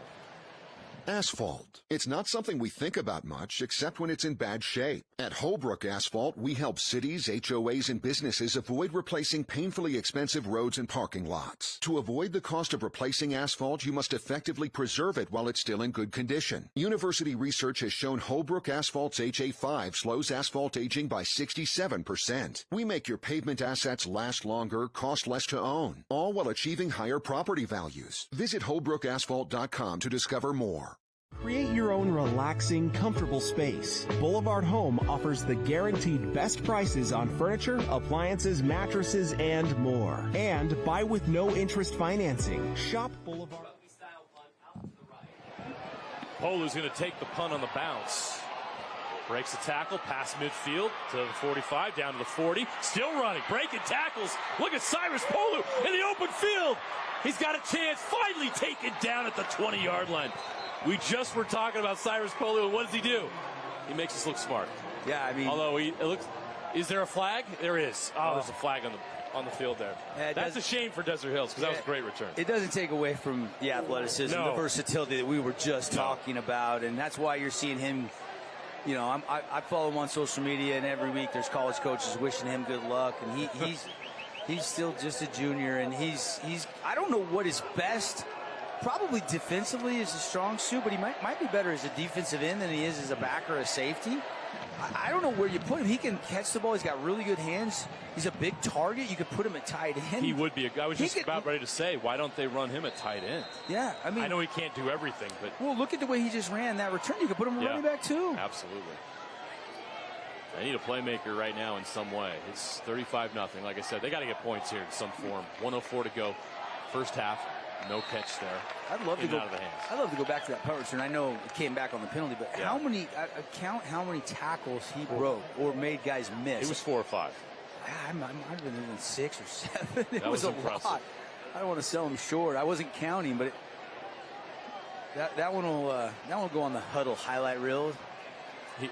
Penalty or not, that's definitely got to go on his reel. That was a great play by Polu. 35-0. Wall. That catch is made. Down inside the 45 to the 43-yard line. Crimson Cliffs does a good job to get him out of bounds. But it's about 2 yards short of a first down. Yeah, Bo Wall, I like this. He looking deep and he checks to the outside. Like that play. You know, you got time here. You got still 36 seconds. William Pattison with that catch. Wall's going to roll to his left. Defense comes. He gets rid of it. The catch is made. It's first down. Down near the 36-yard line. Stop the clock to move the sticks here. Desert Hills still has, what, 2 timeout? No. Austin Wintle has been a bright spot for Desert Hills in this first half. The tight end getting a lot of action tonight. That 4th catch. They've had to throw it a lot more than they'd like to, I think. So he's had more opportunities. And they burn their 2nd timeout. And now you've got 27 seconds, JJ. You're down 35-0. You've kind of been shell-shocked and stunned. I think you got to take shots to the end zone. No question. Got to get in. You got to. But you do have time if you want to try to go something over the middle. You still have that 1 timeout, so you don't actually have to. It'll be interesting to see what offensive coordinator Sam Stevens draws up on this next play. It'll be 1st and 10. And there's a lot of pride in this Mustangs team. I mean, they gave up 7 points last week. You know, when they played Bingham on the road, they gave up 26. That's the most they've given up this season. I mean, held Springville, another bigger classification. That was a really impressive win. My goodness. Springville's a good football team at the 5A level. Yeah. That score shocked me. I was like, wow, Crimson Cliffs is... Uh-oh. Oh, that's a fumbled snap again. It feels like as soon as they get some rhythm and movement going in their offense, they have something like that happen. So that's going to be a setback. They have to take that final time out of the first half. You know, I go back to week 1. Stu Talfa, I mean, again, he played tackle his whole career, but he's only about 6'1", maybe 6'2". So when you look at how that translates 3-star kid to the next level, probably going to be a guard or a center. Yeah. I couldn't tell on that one if it was the snap or if it was just went through his hands or if it was off to the side. I couldn't tell from the booth here, but we had that high snap earlier. I mean, he has not been a center. Yeah. And so... but that's what high school football is all about, right? You see a kid that you know is going to have a chance to play at the next level, and coaches are saying, hey, we'd like to see you at this position, and the coaching staff realizes that, and they move him to center. And you watch him blocking, he's phenomenal. But the snaps a couple times have been a little bit off tonight. Yeah. Had 2 snaps that got away from him here. First one in the first half, in the first quarter, was a backbreaker. Ever since that snap, things kind of went downhill for the Thunder. Crimson Cliffs has been dominant ever since.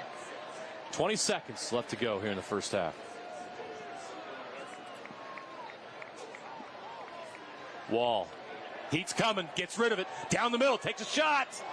The catch cannot be pulled in. Connor Kell again. He's having a night. The safeties for Crimson Cliffs have been great all night. Pass breakups tonight. I think that's the 2nd or 3rd for Connor Kell, and that almost was an interception. I mean, that's a tough over-your-shoulder catch to make. You know, at this point, Wall's trying to make a play. Just throw it up, let his guy go. You need to turn and high point that, but he threw it so far out front, I don't think the Desert Hills receiver could turn and climb the ladder and come back to that football. So it's 3rd and 15, 13 seconds left. Got to get the first down, and then got to get your team ready for the next play. Wall in trouble, breaks the tackle. Now he's in real big trouble. Just going to throw it away out of bounds, and that's smart. The smart play, but that leaves 2 seconds left on the clock, and someone is Wall okay? He gets up. Good. Yeah, shook up. I mean, you got to wait. You got to let that develop. And McKay Wright coming almost untouched had him dead right. The athleticism of Bo Wall. And remember earlier when the snap went over his head, he didn't throw it away. That time that clock was going off in his head. I got to throw it away. Yeah. And now at least you can heave it into the end zone, try a Hail Mary type sort of play and see if a receiver can come up with something here. But this O-line's got to give him a little bit more time. They have not picked up that blitz very well tonight. Give Crimson Cliffs a lot of credit for their defensive scheme and game plan tonight. They've brought the heat a lot tonight, and Desert Hills has not been able to pick it up, have not been able to take advantage of that and make them pay for it. Maybe a halftime adjustment can help them with that. Wall's just going to take a knee, and that's going to end the half.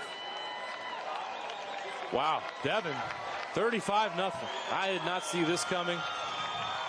Yeah, we still got a half to play, but it doesn't look good for Desert Hills, and Crimson Cliffs has just been phenomenal tonight. Look, I mean, just hungry. That revenge factor, you know, losing 30-14 last year in the state championship. They've been having this one circled on their calendar since they lost that game. That's a big motivator.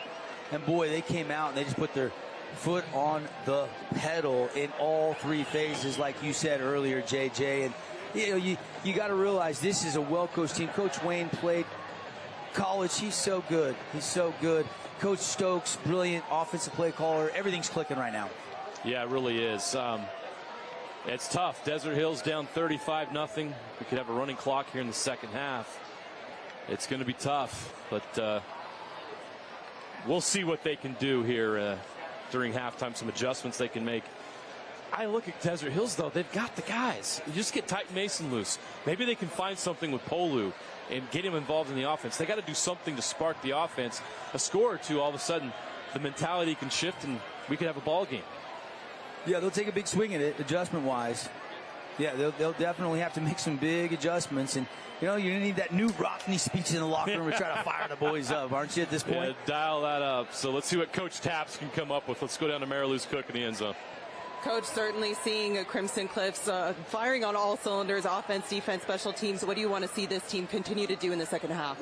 Yeah, I just want them to make sure we maintain that level of execution and that level of tenacity, right? Like, this is a good program we're playing against in Desert Hills, and anything can happen in the second half. So I want our boys to learn how to finish this out. With the strong preseason that we played, this was the hope that it would pay off when we transition to region. Thank you, Coach. Hey, appreciate it. Thanks so much. Back to you guys. Mariluz, he mentioned the non-region schedule they played. You played Bingham on the road. That's going to get you ready. You looked at the other two. Springville. That's a big-time 5A program that's been to Rice Eccles multiple times. The preparation was there, and we're seeing that, I think, tonight, Devin. This was about them being ready. The off-season and the non-region schedule has set them up to have a night like this in region play. Yeah, I mean, Coach Alafapo, it doesn't matter when, where. I can call him and say, hey, Coach, hop on. He loves promoting his kids. He loves coaching the game. I think he would be a terrific defensive coordinator at the collegiate level, but he's content with career and family, to just coach at this level. But you got to tip your hat. What a brilliant scheme where he was sending pressure, mixing it up in that 3-4 defense, changing from that too high safety look, disguising things, keeping Desert Hills guessing a little bit.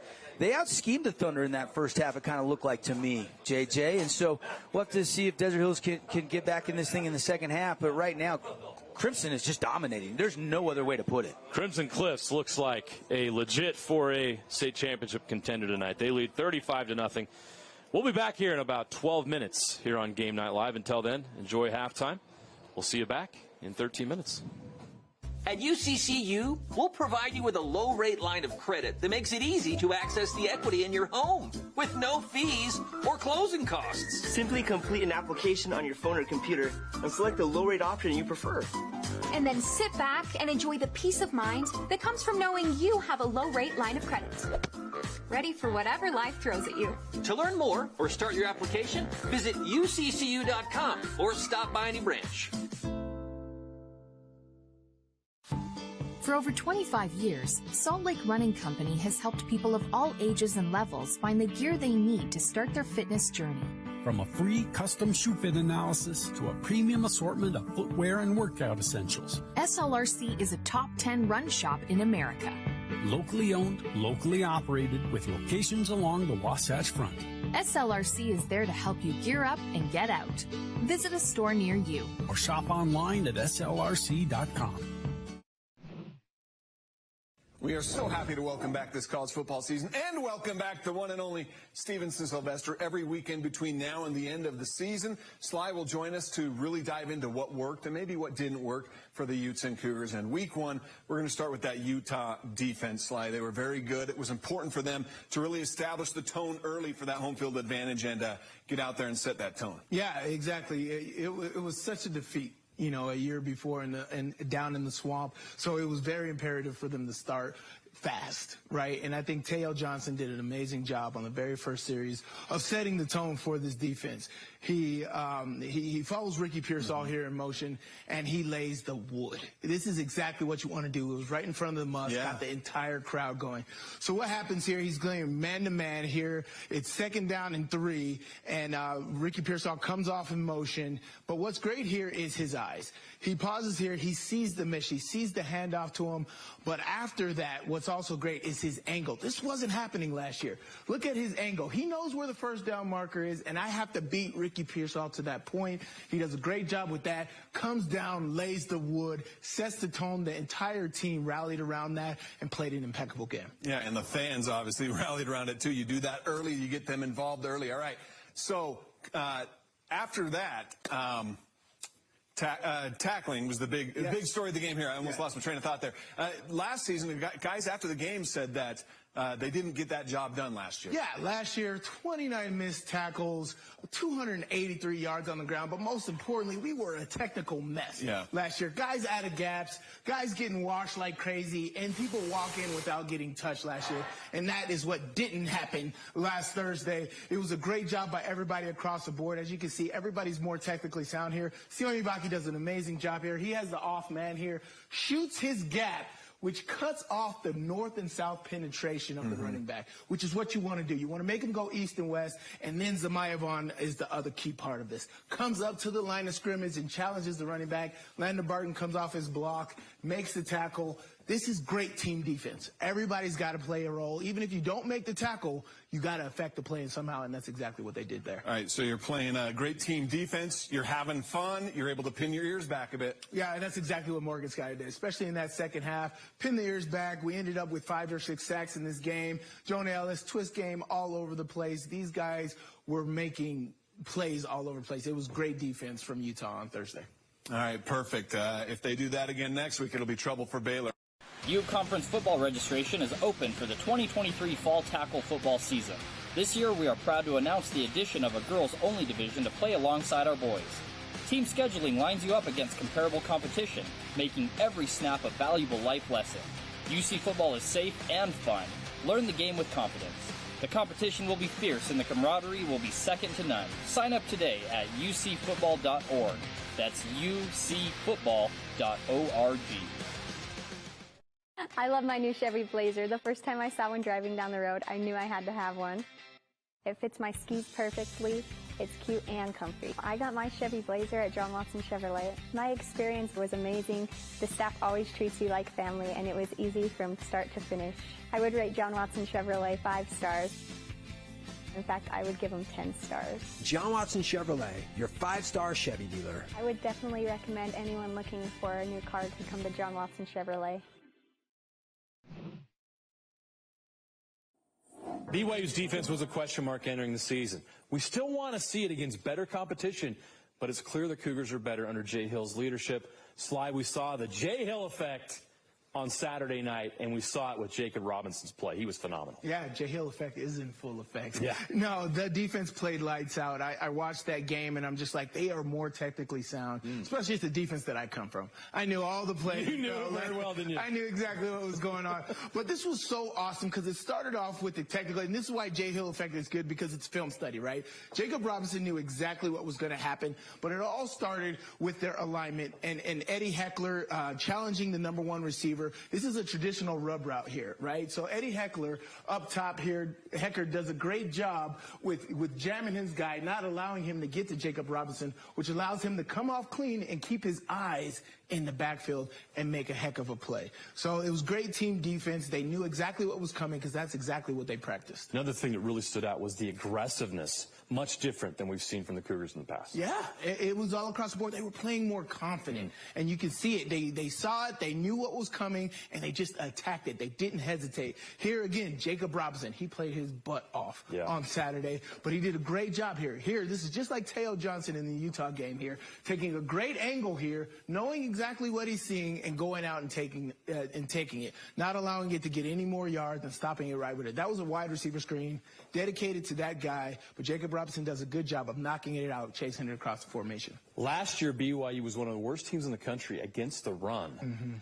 It looks like that's going to change this year. Another example is the aggressiveness they're showing from their linebackers. in run support. Yeah, I like Ben Bywater. Oh, yeah. He played great last year, and he's even playing better now with Jay Hill. Here you got 3rd down and 1 against Sam Houston State, which is a big down for anybody. 3rd down conversions is huge.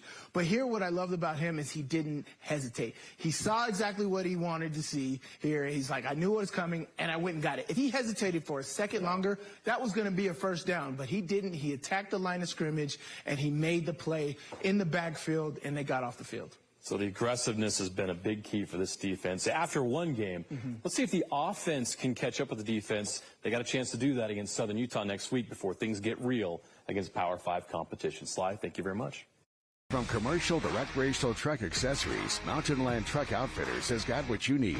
Flatbeds, spray and bed liners, lifts and leveling kits, wheels and tires. Mountain Land Truck Outfitters proudly uses a brand you know and trust. And with our experienced, knowledgeable, and friendly staff, your visit here will be informative and enjoyable. Stop into our convenient location in Provo at 265 South 100 West or call 801-225-4637 to get a quote for your fleet or individual truck. Mountain Land Truck Outfitters. For over 25 years, Salt Lake Running Company has helped people of all ages and levels find the gear they need for their own fitness journey. From a free custom shoe fit analysis to a premium assortment of footwear and workout essentials, SLRC is a top 10 run shop in America. Locally owned, locally operated, with locations along the Wasatch Front. SLRC is there to help you gear up and get out. Visit a store near you or shop online at slrc.com.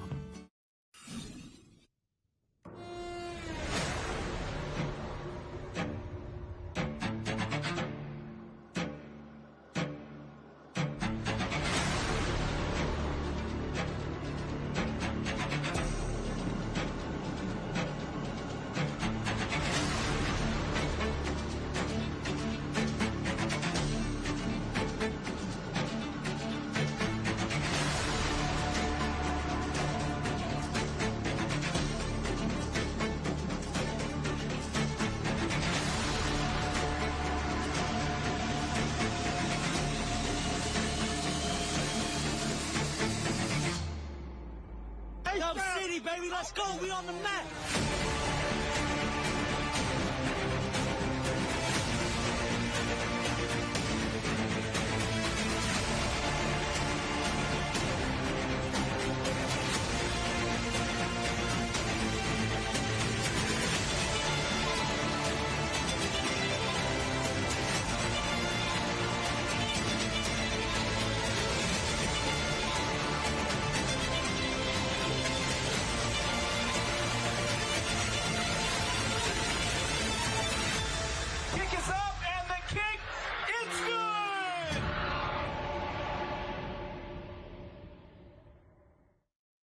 U Conference football registration is open for the 2023 fall tackle football season. This year, we are proud to announce the addition of a girls-only division to play alongside our boys. Team scheduling lines you up against comparable competition, making every snap a valuable life lesson. UC football is safe and fun. Learn the game with confidence. The competition will be fierce and the camaraderie will be second to none. Sign up today at ucfootball.org. That's ucfootball.org. At UCCU, we'll provide you with a low-rate line of credit that makes it easy to access the equity in your home with no fees or closing costs. Simply complete an application on your phone or computer and select the low-rate option you prefer. And then sit back and enjoy the peace of mind that comes from knowing you have a low-rate line of credit. Ready for whatever life throws at you. To learn more or start your application, visit uccu.com or stop by any branch. This cheesesteak is so freshly grilled, you can still hear it sizzling. I can hear it too. Me too. Actually, it's the Hello? Cheesesteak? grill. Grilled right in front of you. It's a Jersey Mike's thing. From bold statements to subtle compliments, Wilkinson's House of Lighting will help you more fully enjoy all the different spaces in your home. Stop in and see what's new at Wilkinson's House of Lighting, a proud sponsor of Region 10 Athletics. What's up, sports fans? It's Blair Fry with the Fry team at Red Rock Real Estate. Let's be honest. You know what's addicting? Football. You know what else is addicting? Looking for homes or investment properties.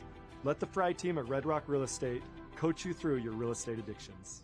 Everyone loves local sports and, of course, loves ice cream. And the best ice cream on the planet is Handel's Homemade Ice Cream. Open late every day of the week with dozens of delicious flavors. So after your favorite team wins, head over to Handel's to celebrate with locations in St. George, Layton, and Woods Cross.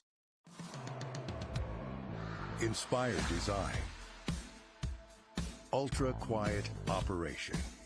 To you, it's a Bryant Evolution cooling system. To us, it's the ultimate machine.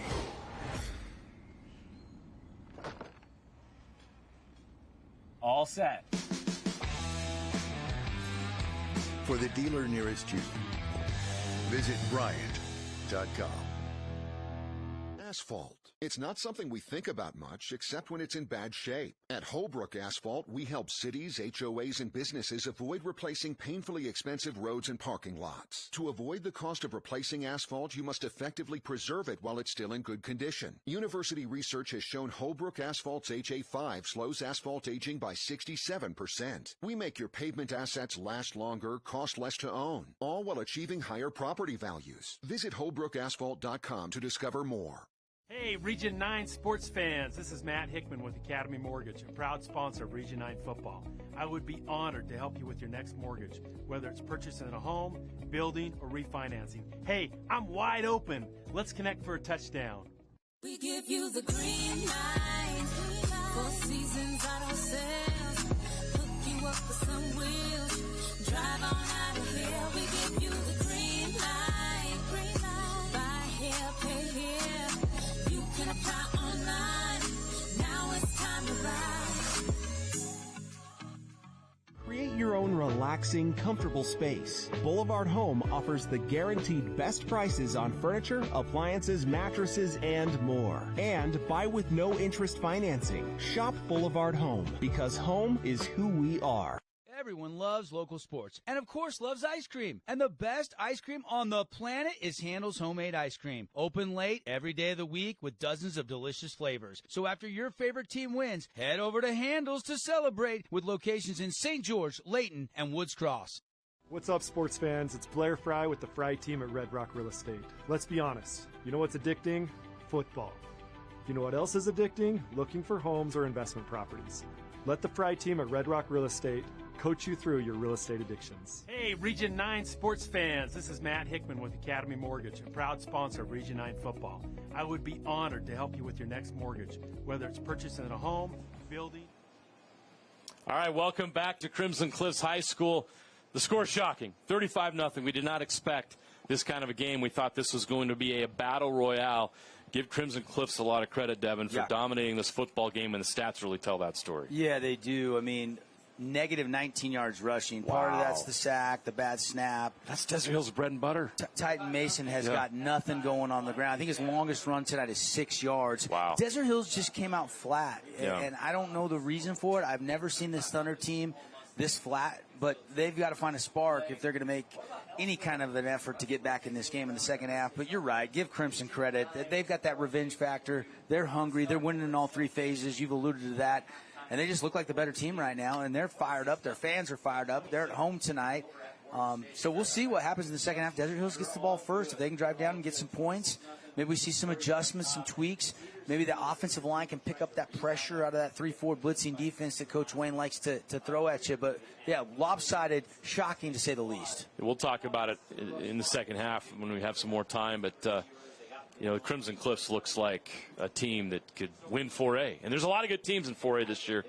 We'll dig into that later on. But Crimson Cliffs showing tonight that they are legit 4A state title contenders. And, you know, I don't think Desert Hills, you know, this is not who they are. Right? You follow this team every week. Yeah, week in, week out. This is not who they are. Yeah, they got out-schemed in that first half. Yeah.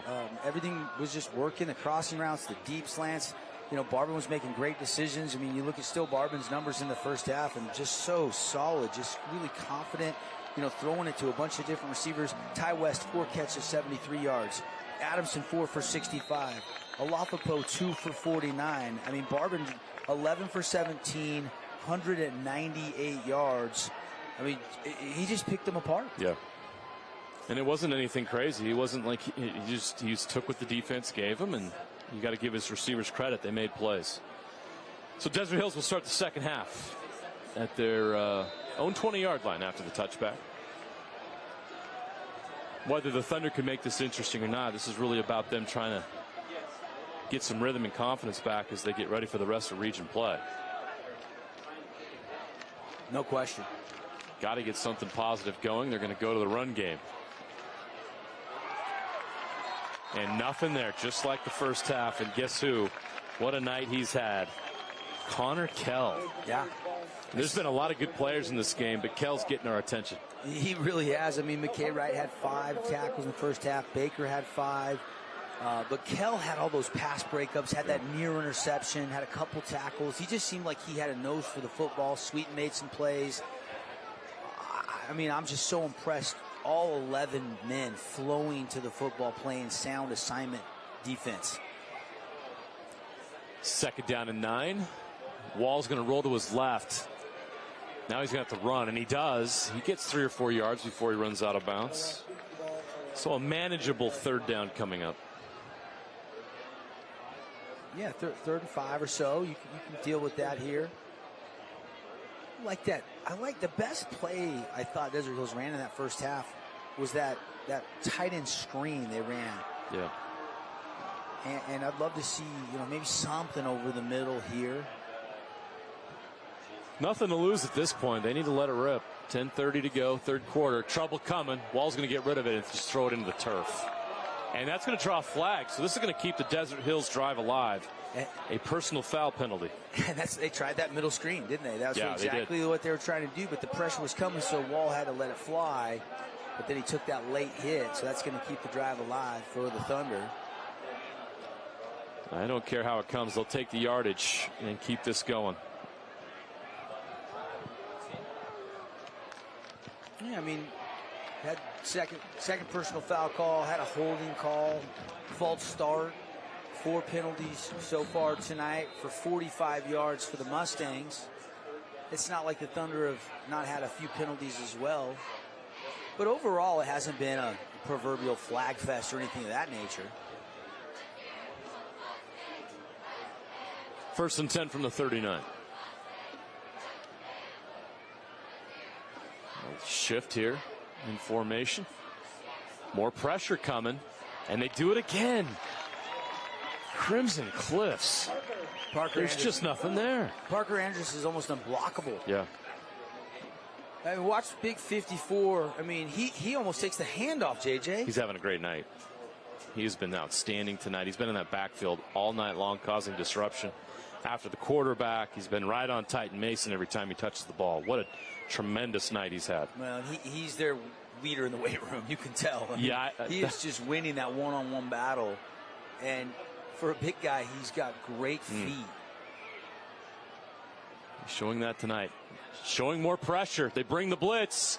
Wall's in trouble. Gets rid of it and throws it out of bounds. I have no idea how they didn't take him down. A great effort by Wall to stay alive and just throw it out of bounds to live another day there. Whew. I like the Look at all this heat they bring. I like, and a little Olay. Yeah.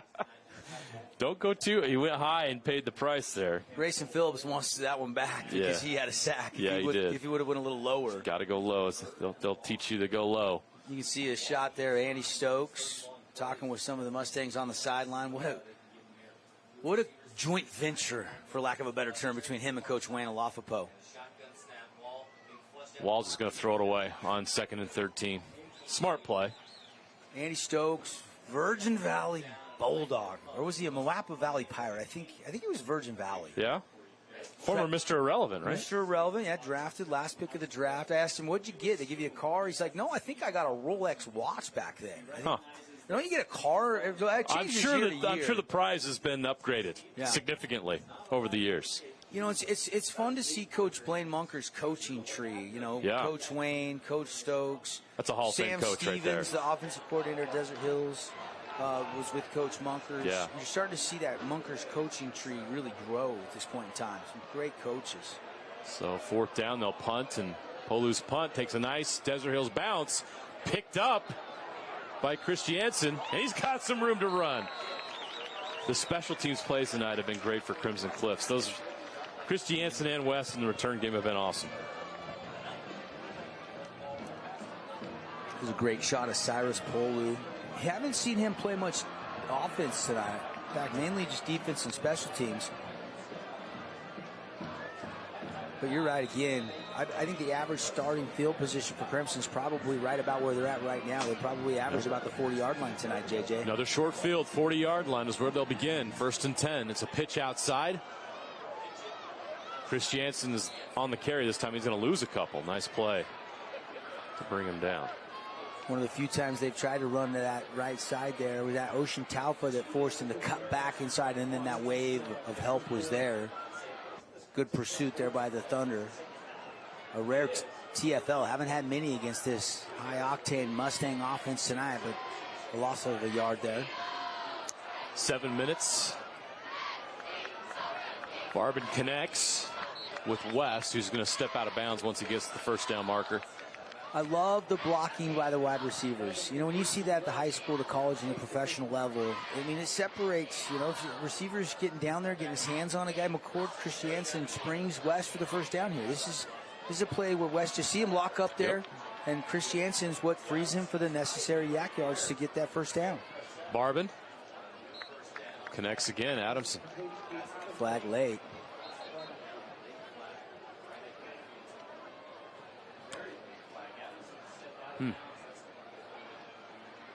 Late flag, JJ, so I'm not sure what this is. Can't do that. So that'll bring it back. And penalties have really only been the only kryptonite for the Mustangs tonight. When you look up and you see the score 35-0, it hasn't been that big of a factor. They've overcome those penalties on a lot of drives. They have. Very impressive tonight for the Mustangs. Clock running. It's at 6:30. Third quarter. Barbin. That's a catch. That is a strong catch because that left hand of the defender was in there to try to poke it free, and he fought through that and got a foot or two in bounds. Great coverage. He just put it right where only Adamson could catch it, and he brought it in. Give Adamson credit for making a great catch. Christiansen with the carry. Looks like he's at the marker. Very close. If he's short, it's only by a yard. And that is where they'll mark him. They'll mark him 1 yard short. It's going to be 3rd and 1. Yeah, Taufa, Ocean Taufa there. Bridger Fleming in converging on the stop. Barbin in shotgun, trips to his right. Desert Hills is going to bring the house here on 3rd and 1. They're going to take some time. Coach Stokes sending in some signals. Clock continues to run. Let's see what Barbin can do. 3rd and 1. Will they run or pass? Ooh, high snap. He's going to have to just eat it. No, he's going to get free, but he can't get to the marker. Nice effort by Barbin to make something out of nothing after the bad snap. Jagger Shotwell is the guy that eventually brings him down, but you're right. It looked like he was going to break free, but good job wrapping there, keeping him short of the sticks. But offense is going to stay out here. Yeah, they're kind of in that position where if they punt it, maybe they could pooch punt it, but it doesn't look like that's what they're going to do. He lost a couple yards. 2 to be exact. So this is going to be 4th down and 3, and now they're going to slow it down and call timeout. We'll call timeout as well. We're going to take a 45-second break. 4:56 left to play, 3rd quarter. Crimson Cliffs up 35-0 over Desert Hills on Game Night Live.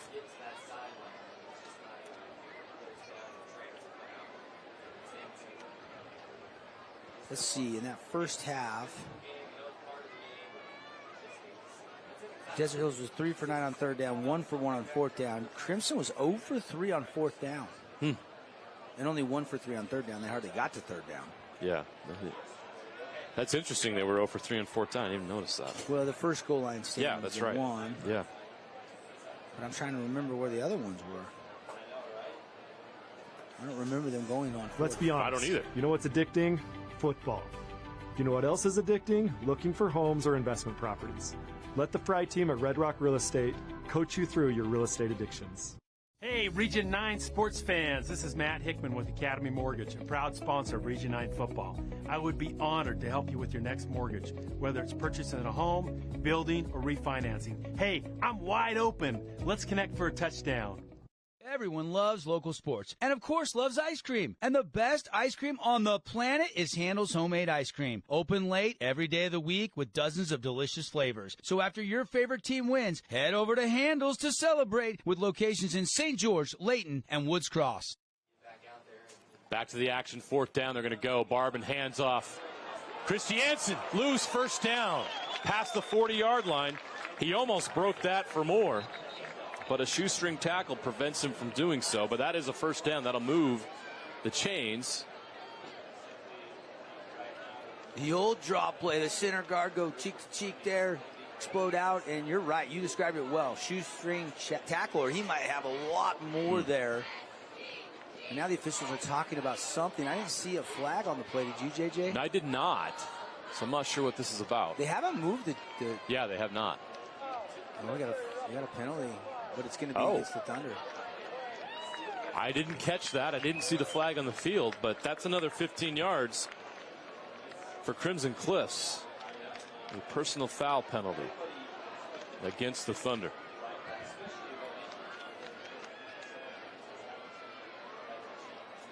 We're excited to have Game Night Live down in St. George, though. I'm glad you guys came down. We make it once a year. We make it a point to get down here. We try to pick the best game. A little razzle-dazzle here. Barban's got it. Throws it back. Tyler West has got it. He's got a chance to get in the end zone. And he does! Whoa. Another Crimson Cliffs touchdown. A little razzle-dazzle in the backfield. The double pass. And a touchdown. Are you kidding me? The double reverse flea flicker? Yes. Coach Stokes draw that one up on a napkin at McDonald's the other day? I'd like to know what the name of that play is because I had a really hard time describing what I was seeing, but that was awesome. Yeah, what is that? The trickeration extraordinaire? What do you call that? The trickerooski? Let's come up with some names because that's a great play. That was effective. I love the trickeration. I love the creativity. That was fun. And when it works. And now everything is working right now. There was a Here's another look. Sea of red out here. Look at all the line, the whole line out there. And Ty West is following all the guys all the way into the end zone. He wasn't even touched.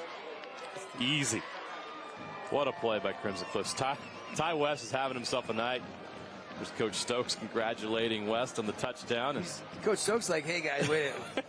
Hey, you get another trick play now because you executed that one. Okay. My old high school coach, I don't know how it was for you, but if we didn't execute the trick play, he wouldn't use it the next time. Right. But if we executed it, he would come up with a new one. Uh-huh. And we love the trickeration. But we only got to use it about half the time because we would botch it on occasion. Yeah. There's so many things that can go wrong on a play like that. Yep. I mean, you got the flip, you got the flip back, and then you got the flea flicker, and then you got to catch the pass. The timing's got to be right. Yeah. Yeah. And nobody from Desert Hills, everybody was kind of dancing side to side trying to figure out where the ball was, and it was like hot potato. Wow. Really well executed by Crimson Cliffs, and they're pouring it on now. That's the exclamation point on this. Oh, boy. That just hit the goalpost. What a kick. Was that odd shot? Just trying to make a field goal on the kickoff. It literally hit the crossbar and almost went through. 42-0. Thunder fans have to be shell-shocked right now. Yeah, it's tough. It is just a regular season game. You got a lot of football left to play this season. We're just in week 5. But a statement sent tonight by Crimson Cliffs. I don't think it's hyperbole to say that right now at Crimson Cliffs is the best looking team in Region 9 right now. You mentioned Snow Canyon. Snow Canyon's winning big over That's a Cedar team right that could, we're seeing, get better and better each week, and maybe they could give them a run now. But Crimson Cliffs, in my mind, is separating themselves from the pack. This is the team that's just loaded at every position, and they're dynamite in every phase. Yeah, and look, all the 4A coaches that I've talked to, you go back to when we had our media day down here, and everybody's excited about the expansion of 4A. I mean, those couple years there where it was just Cache Valley and St. George, Washington County, it was a great shot to win a state championship. Yeah, 1 out of 13 teams. Everybody's going to the playoffs. That feels like a region title. Yeah. I always struggled with that. Yeah, as good as the teams were here and up in Cache Valley, it just felt like you needed more teams in the mix. And you always felt like you're playing the same teams, and you're crossing over and you're driving clear to Cache Valley in the first round and the second round, and they're coming down here. It'll be a lot better with the 26 teams now. Incomplete pass. Stansbury looks like a pretty good team. They beat Park City. Park City is really good. Provo is really good. Yeah. There's some good teams now. You're adding some of these Utah County teams. Spanish Fork is a good football team. I could go on. There's a lot of teams now in 4A that are really good. Timpanogos is a dangerous team that can put up a lot of points. Really good teams in 4A now. It's going to make it a lot more fun and interesting. It's going to make teams here better. It's going to force teams in St. George, in southern Utah to get better. It's going to force Cache Valley teams to get better. Catch is made at 40. Wall completes the pass. There you go, Bo. Nice job sitting in the pocket on a rollout there. And good job sitting down. That's Anja Cummings there, the sophomore.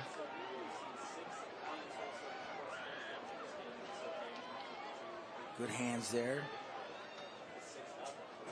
Wall going to pull it back, and it's incomplete. I think Bo knows that he's got to get the ball out quick, and that time double clutched it, and it just slipped out of his hand, which is an incompletion. Quickly called by the officiating crew here tonight. That clock continues to run with the running clock at 42-0. So this third quarter is going fast. For Region 9 fans, we got that Holbrook Asphalt big score dessert over 25 points. We had that in the first half. Ooh, Wall gets hit, throws it, almost made it complete. Wall's down on the ground, and he does get up. That's good to see. He took a shot. They're taking some hits on Bo Wall tonight.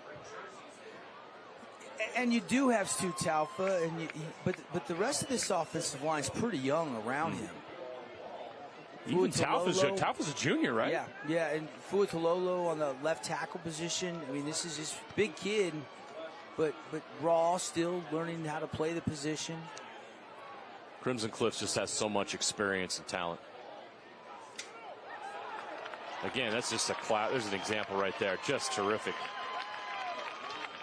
You know, Hudson Bundy's the other guy that does have some experience on that line for the Thunder, and that's that middle screen to Austin. McKay Wright again.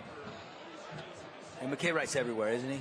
Just phenomenal tonight, the junior. Mentioned he led 4A in tackles coming into this game. Had 5 in the first half. Snow Canyon has scored. Cedar has scored 26-7 now.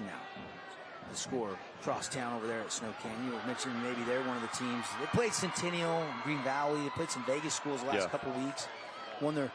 Looks like they might get their first region win tonight against Cedar. Not over yet, though. I know they went up to Stansbury first week, and Stansbury's a good football team. It was a good early season test. Came up short there, but week 1, anything can happen, right? Yeah, that's kind of where I was going with that. Is week 1. It's you never know where you're at. And you go on the road. That's a lot of travel. Week 1, go on that long trip. Stansbury, that team is really good, and they're at home, and that's a tough way to start the season. It looks like they're getting better and better each week. I refuse to really dig too deep into the RPI because it's just so early, JJ. Yeah, it is too early.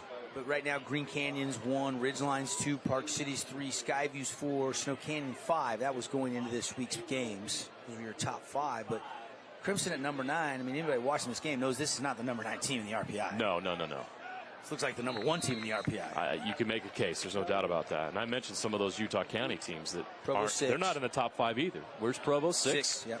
Okay, Provo's really good. Yeah. And Spanish Fork is a good team. Stansbury, they're a good team. Spanish Fork 2-2. But, if your opponents and your opponents drop some early preseason games, you have so many teams playing up a classification or even 2. Some teams are playing down. You really don't get till about halfway through your region schedule before it starts to really sift itself out. Yeah, we'll get back to more 4A talk here in a moment, but let's go down to Mariluz Cook. Thank you, Jeremiah. I'm here with Conrad, who's one of the leaders of this very dynamic student section called the Red Kingdom, I'm told. Taking a look at the scoreboard here, it looks like you all are well on your way to revenge here. What's the feeling here in the student section? Dude, I mean, it's unreal here in the student section. I mean, the feeling of everybody banding together and getting revenge, like you said, it's an amazing feeling for sure. Conrad, certainly some great student participation here in conjunction with Spirit teams. What can you say that sets this school apart from other schools in terms of school spirit? I mean, what helps is our team, our football team is a really good team, and the student section, we got Hinckley up here leading there. That's a hype man for us. I mean, it's great, and everybody here is like really passionate about the school too, and they just like the front of the student section. Everybody wants to be in the front. It's just a very unreal feeling to be in here. Amazing, Conrad. I'm honored to have a little spot here in the front of the student section. Thank you so much for the interview. Thank you. I appreciate it. Absolutely. Back to you guys. Mary Lou's, thank you. Always fun down there. Great atmosphere here tonight. I think the fans that came here tonight expected a more competitive ball game, but still having a great time here. And the Crimson Cliffs fans are loving every second of this. Got to have a hype man. Everybody needs a hype man. Yeah. Everybody needs a hype man. Great job down there, Mary Lou's, because that's fun to get the crowd interaction and the sense of feeling. Pretty good interview, just grabbing them out of the crowd. He did a pretty good job. Maybe he's got a future in this. 42-0, fourth quarter. Topalian with the catch. So Crimson Cliffs offense. They're not slowing the pace down, even though we're in the fourth quarter of a blowout. They don't care. They're going to do what they do. Yeah, you don't want to just go ground chuck, enter the building here in cloud of dust. You still want to try to see you guys execute and finish this off. And we heard Coach Olafopo say as much when he talked with Mary Lou's going into the locker room. Like, I want to see these guys continue to execute, finish this game. Topalian with the carry. Nice run. Down to the 40. Was there a false start? What happened here? Yeah, I think so. Half the guys on the field just... Yeah, there was no movement. That was odd. Tough to hear the whistle from up here. We did not hear it, but that's the case.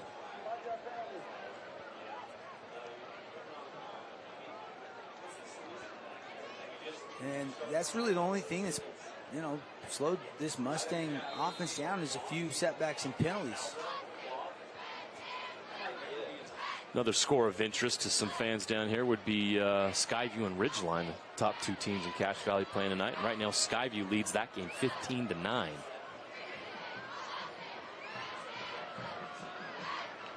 Two of those 4A contenders. Barban over the middle, incomplete. I'll tell you what, a couple years ago when Ridgeline won the state championship, yeah, I thought it was one of the best high school offensive play calling games I've ever seen from Jeremy Livingston, their offensive coordinator. Yeah. Unbelievable stuff. I thought, and that team was loaded with. They were a machine. Yeah. They were just, that's as close to a perfect season as I've ever seen, both as a team and then with your quarterback. His numbers were insane. 50 touchdowns, 1 interception. It was just insane. Yeah. I remember calling that game and just being so impressed with that play calling in that state championship, that whole season for that matter. They had razzle-dazzle plays, as you call it, like Crimson just ran in that last touchdown. Interception. Barban with a rare mistake in this game, and Desert Hills has their first turnover. And guess who? Ocean Taufa. Wow. He's just, what a playmaker. Kind of been quiet for a while, but he read that one, didn't he? Yeah, he did. Sometimes you want to just continue on to the quarterback here, but Ocean stays home on that backside and gets in front of the back. And one of the only mistakes Barban has made all night long, but Ocean sensed it. You see him come from the left side all the way back to find the back and get in front of that. That, for a sophomore to make that, to have that feel and that sense, that's pretty special. Special young man, Taufa. Yeah.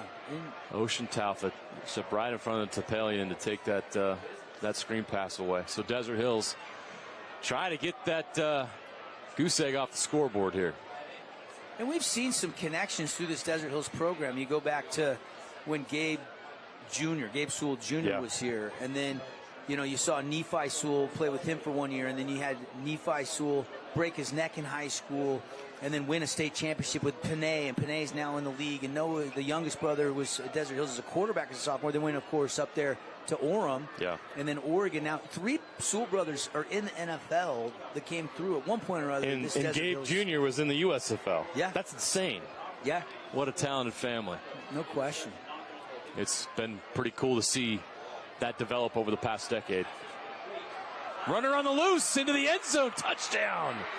The Thunder. There is a flag. Have the touchdown, but there is a flag on the play. Cummings was the player to get into the end zone.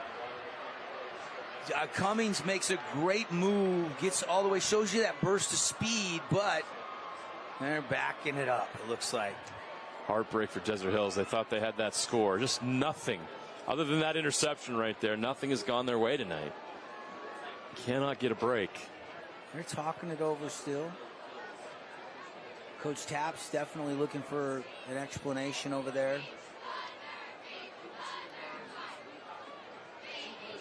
Not a lot to be excited about. They'd love to at least get that goose egg off the scoreboard, though. And now it looks like maybe it did count, JJ. It does count. So Cummings gets Desert the Hills TD. has the touchdown. Ah. Javian Cummings with the touchdown, and Desert Hills has their first points of the game. I think everybody just assumed the way everybody started backing up kind of fooled us, and then it was a face mask. So Javian Cummings with that score, and the shutout is over.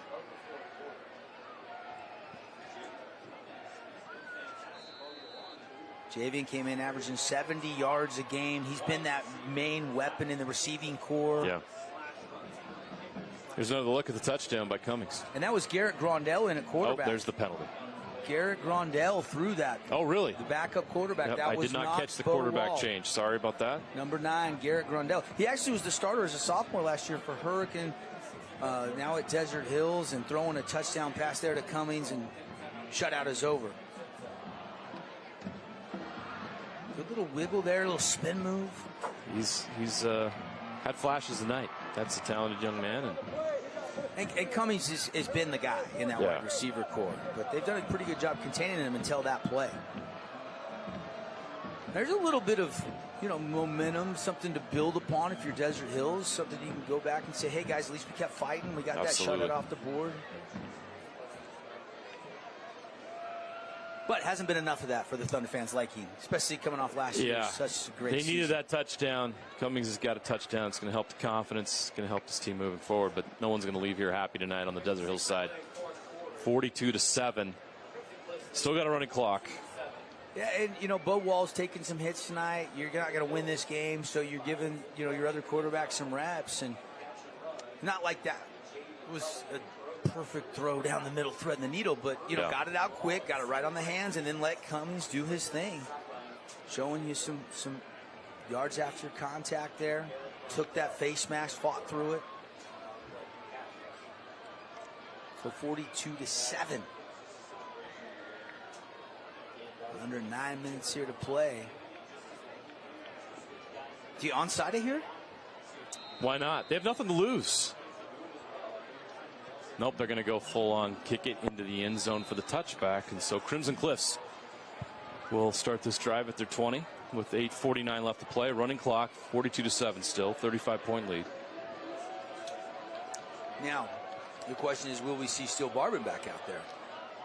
Desert Hills is kind of going to their backup quarterback. Let's see who Coach Stokes is talking to down there.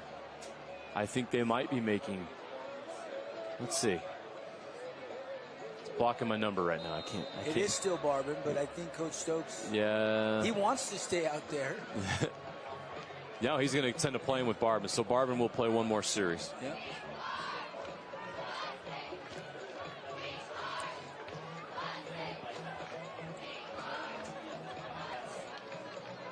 Barbin's been great tonight, except for that one mistake on that last play. So he'll take another crack at it. Ooh. Chris Jansen's wrapped up immediately. Great defensive play. Yeah, and I think that was Jagger Shotwell that got there first. Yep, Jagger coming off the edge there. No, that wasn't Jagger. Was that Talfa? Shotwell finished him off. Couldn't catch those numbers. Those numbers are light, aren't they? It's tough. It's tough. And now Barbin. There you go. You're going to get a standing ovation from the Crimson Cliffs crowd. Yeah, look, you don't need him getting hurt in the fourth quarter of a game that's already been decided. You got a long season ahead, and Mustang fans know they need Steele Barbin healthy. We're going to see number 8. This is Darius Strickland. Keeps and gets a couple yards. So we'll see what Strickland can do in this opportunity. if you're looking for positives in a game like this, you can get a lot of reps for some of your 2s and your 3s, your younger players on both sides. Strickland is a senior.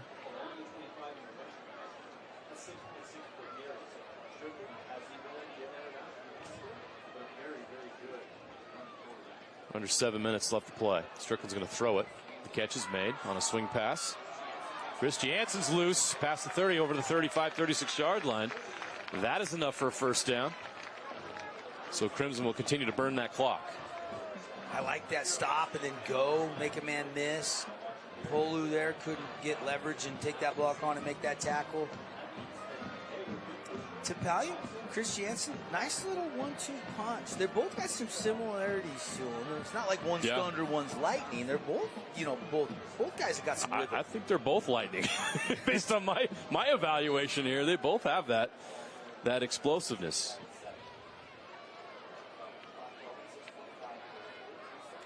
Yeah, clock's just ticking. There's Taufa. Big night for him. Like usual, this sophomore got a bright future, but this Thunder team gonna have to go back to the drawing board after this one tonight. They got away from him quickly. Strickland's at the marker. He's got a first down. So they'll keep this possession going and keep that clock running. Under 6 minutes to play now. 42-7.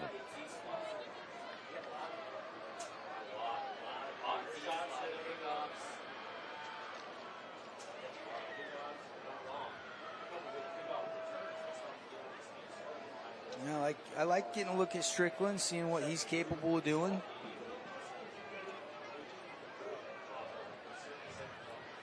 Chris Jansen on the carry, doesn't get much. Desert Hills wraps him up quickly. So next up for Crimson Cliffs on the schedule, another big game next week at Snow Canyon. Yeah. So this Region 9 schedule, heavy up top early. Although I'm getting word Snow Canyon has a couple turnovers in the second half, so Cedar's kind of just hanging around, but Snow Canyon's still in control of that game. Taking a shot. Just missed. Child's the intended receiver. Pineview playing Hurricane across town. They got another touchdown. It's 42-7. About 11 minutes left to go in the fourth quarter of that one. Desert Hills next week will host Dixie. Yeah, that's their homecoming, I believe, if I'm not mistaken. We'll try to watch some film and figure some things out this week and get ready for the Flyers. Catch is made. Ooh, shake and bake. Chris Jansen on the loose, down the sideline, down to the Desert Hills 30. Yeah, just one. The first guy had that chance, looked like he was dead to rights, and Chris Jansen again out of that pass, breaking a tackle there. Chris Jansen's all-purpose yards tonight with the punt returns, a couple receptions like that, some runs. He's got a touchdown. He's been a little Swiss Army knife, JJ. Yeah, all three. Special teams and offense. He's been a weapon tonight. As expected, he's having a great season, McCord Christensen. Nothing here. Wrapped up. Not going anywhere. And a little too strong there. So that's going to bring a flag. Number 25 on the carry, Kaysen Black. He's in the game now at running back as Crimson Cliffs tries to work in some more depth. Davis Olson was the guy there that they said was excessive when he threw him down there after the whistle. Momentum had been stopped. His older brother Eric Olson was a Thunder player, now playing at Utah Tech.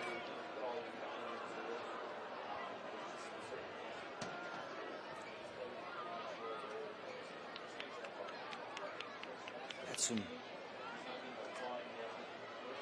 second string guys getting some reps now.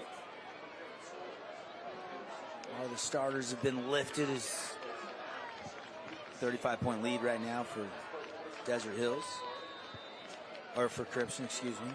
And that clock will now run. It's now under 4 minutes to play. Strickland doing a good job here. Yeah. He reps the quarterback, marching his field down the team down the field. Another wrap up in the backfield. Let's go check in with Mariluz Cook. Something great that is happening here for the Mustangs is that Coach Alofapo is finding ways to bring in people from the community who have overcome challenges and having them teach the team. Now, Bexley is a 9-year-old who served as the Crimson Captain, is what they are called today. She addressed the team earlier this week, sharing about a disease that she has, osteogenesis imperfecta, a bone disease, and just shared some of the challenges that she's overcome. Last week, it was some of the custodial staff that came in and talked to the team as well, inspiring the team to clean up their locker room a little bit better. But this is something that's been in place here for about 2 years, and I'm told that it's been really beneficial, helping teach these guys great lessons off the field as well. Great stuff, Mariluz. Thank you. So many great things that happen that we don't always see. We watch these games, we see the touchdowns, all this stuff, but these young men and their coaches are making sure they're doing some really cool stuff in the community. I can't remember his first name, but the last name Vandermine, another young man that was an honorary captain earlier this season, and I know his family, and I saw some social media posts thanking Coach Alofapo and the Mustangs for making it a memorable experience for their kid. Just love building that culture, right? Yeah. Culture is so important in the game of football. I mean, look what Dion's doing, changing the culture already in Colorado. He's 1 week into the job. It matters. It matters. Although Prime would tell you it's not culture. But it is. It is, for sure. You got to have them believing.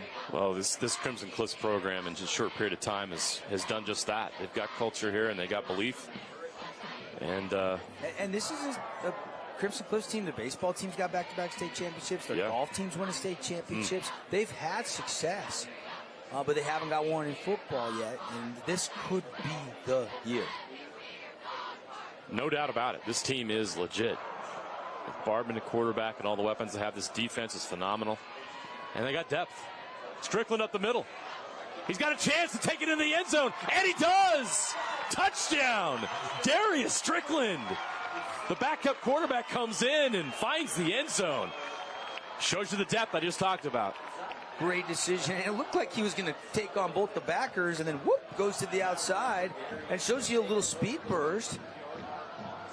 I mean, he's very capable backup, man. Very impressive with the legs, the dual threat ability, on display right now for Strickland. And Coach Stokes just taking it all in. The extra point is good. 49 points tonight for the Crimson Cliffs Mustangs as they are rolling. Right here up the middle, it looks like that cut to the outside.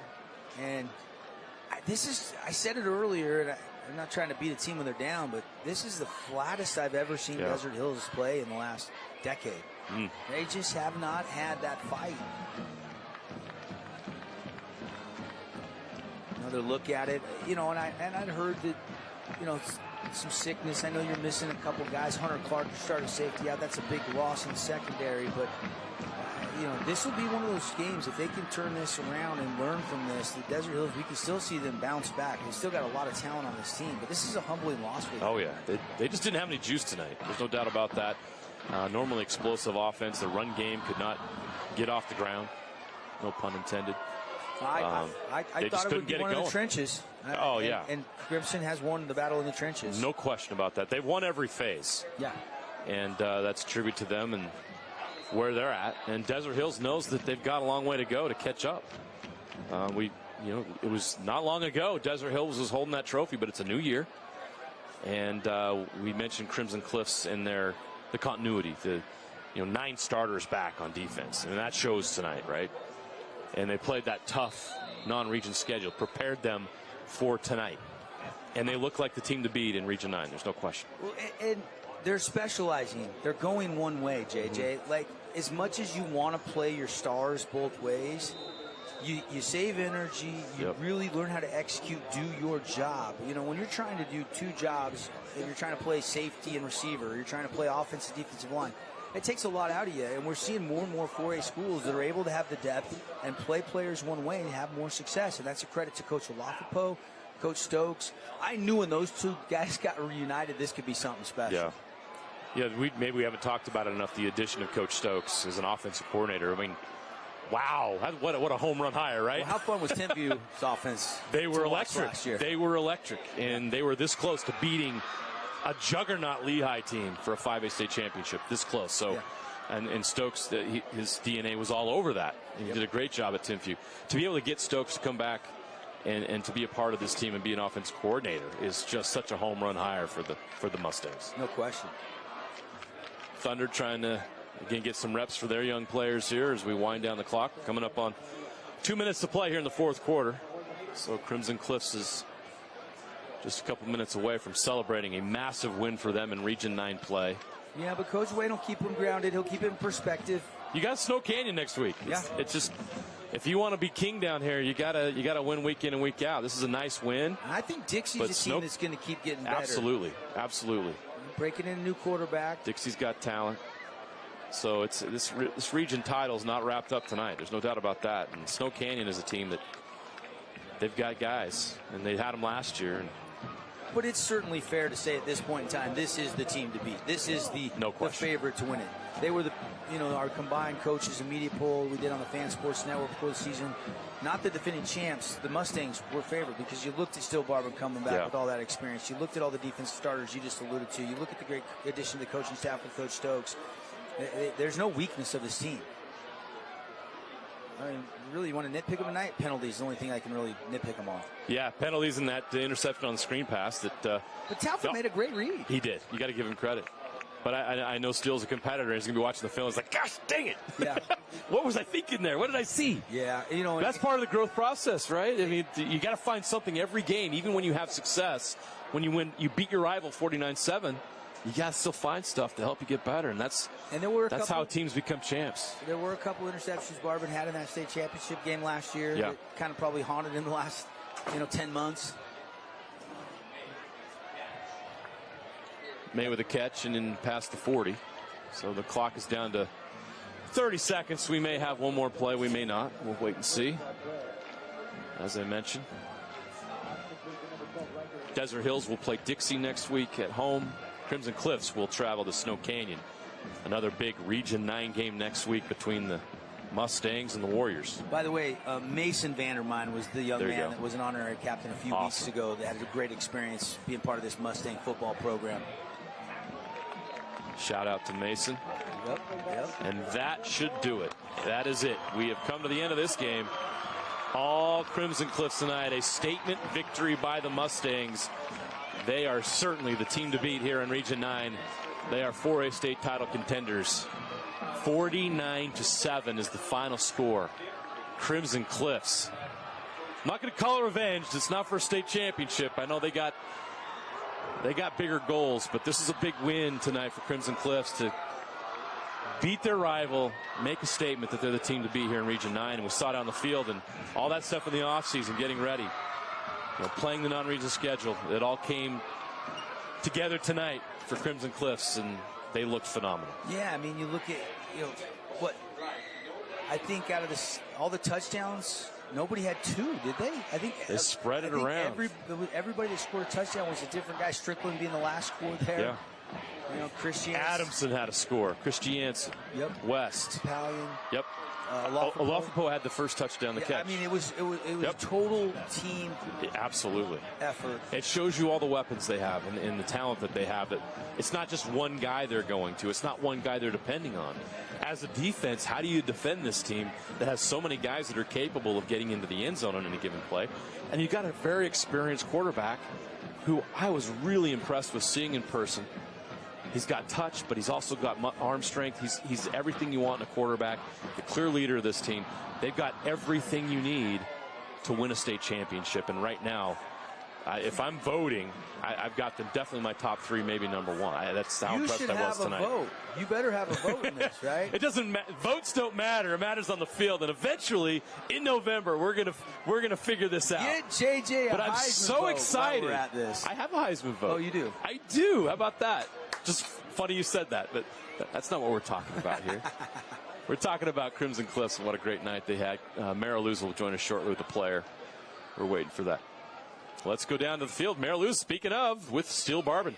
Thank you, Jeremiah. Yeah, we've got Steele here. Steele, my goodness, what a game. We knew that you're a guy that you like to throw the ball. Certainly did a lot of that tonight. Do you feel like you got revenge tonight against Desert Hills? Yeah, I feel like we finally got our revenge that we should have had last year, but they put up a good fight, and good job for them, too. So.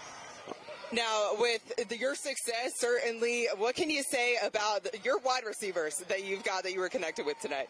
I'm really excited about our receivers. They're really good. They're really talented, and I'm happy for the rest of the season and can't wait to throw to them. So, for you personally, what would you say made you a success tonight?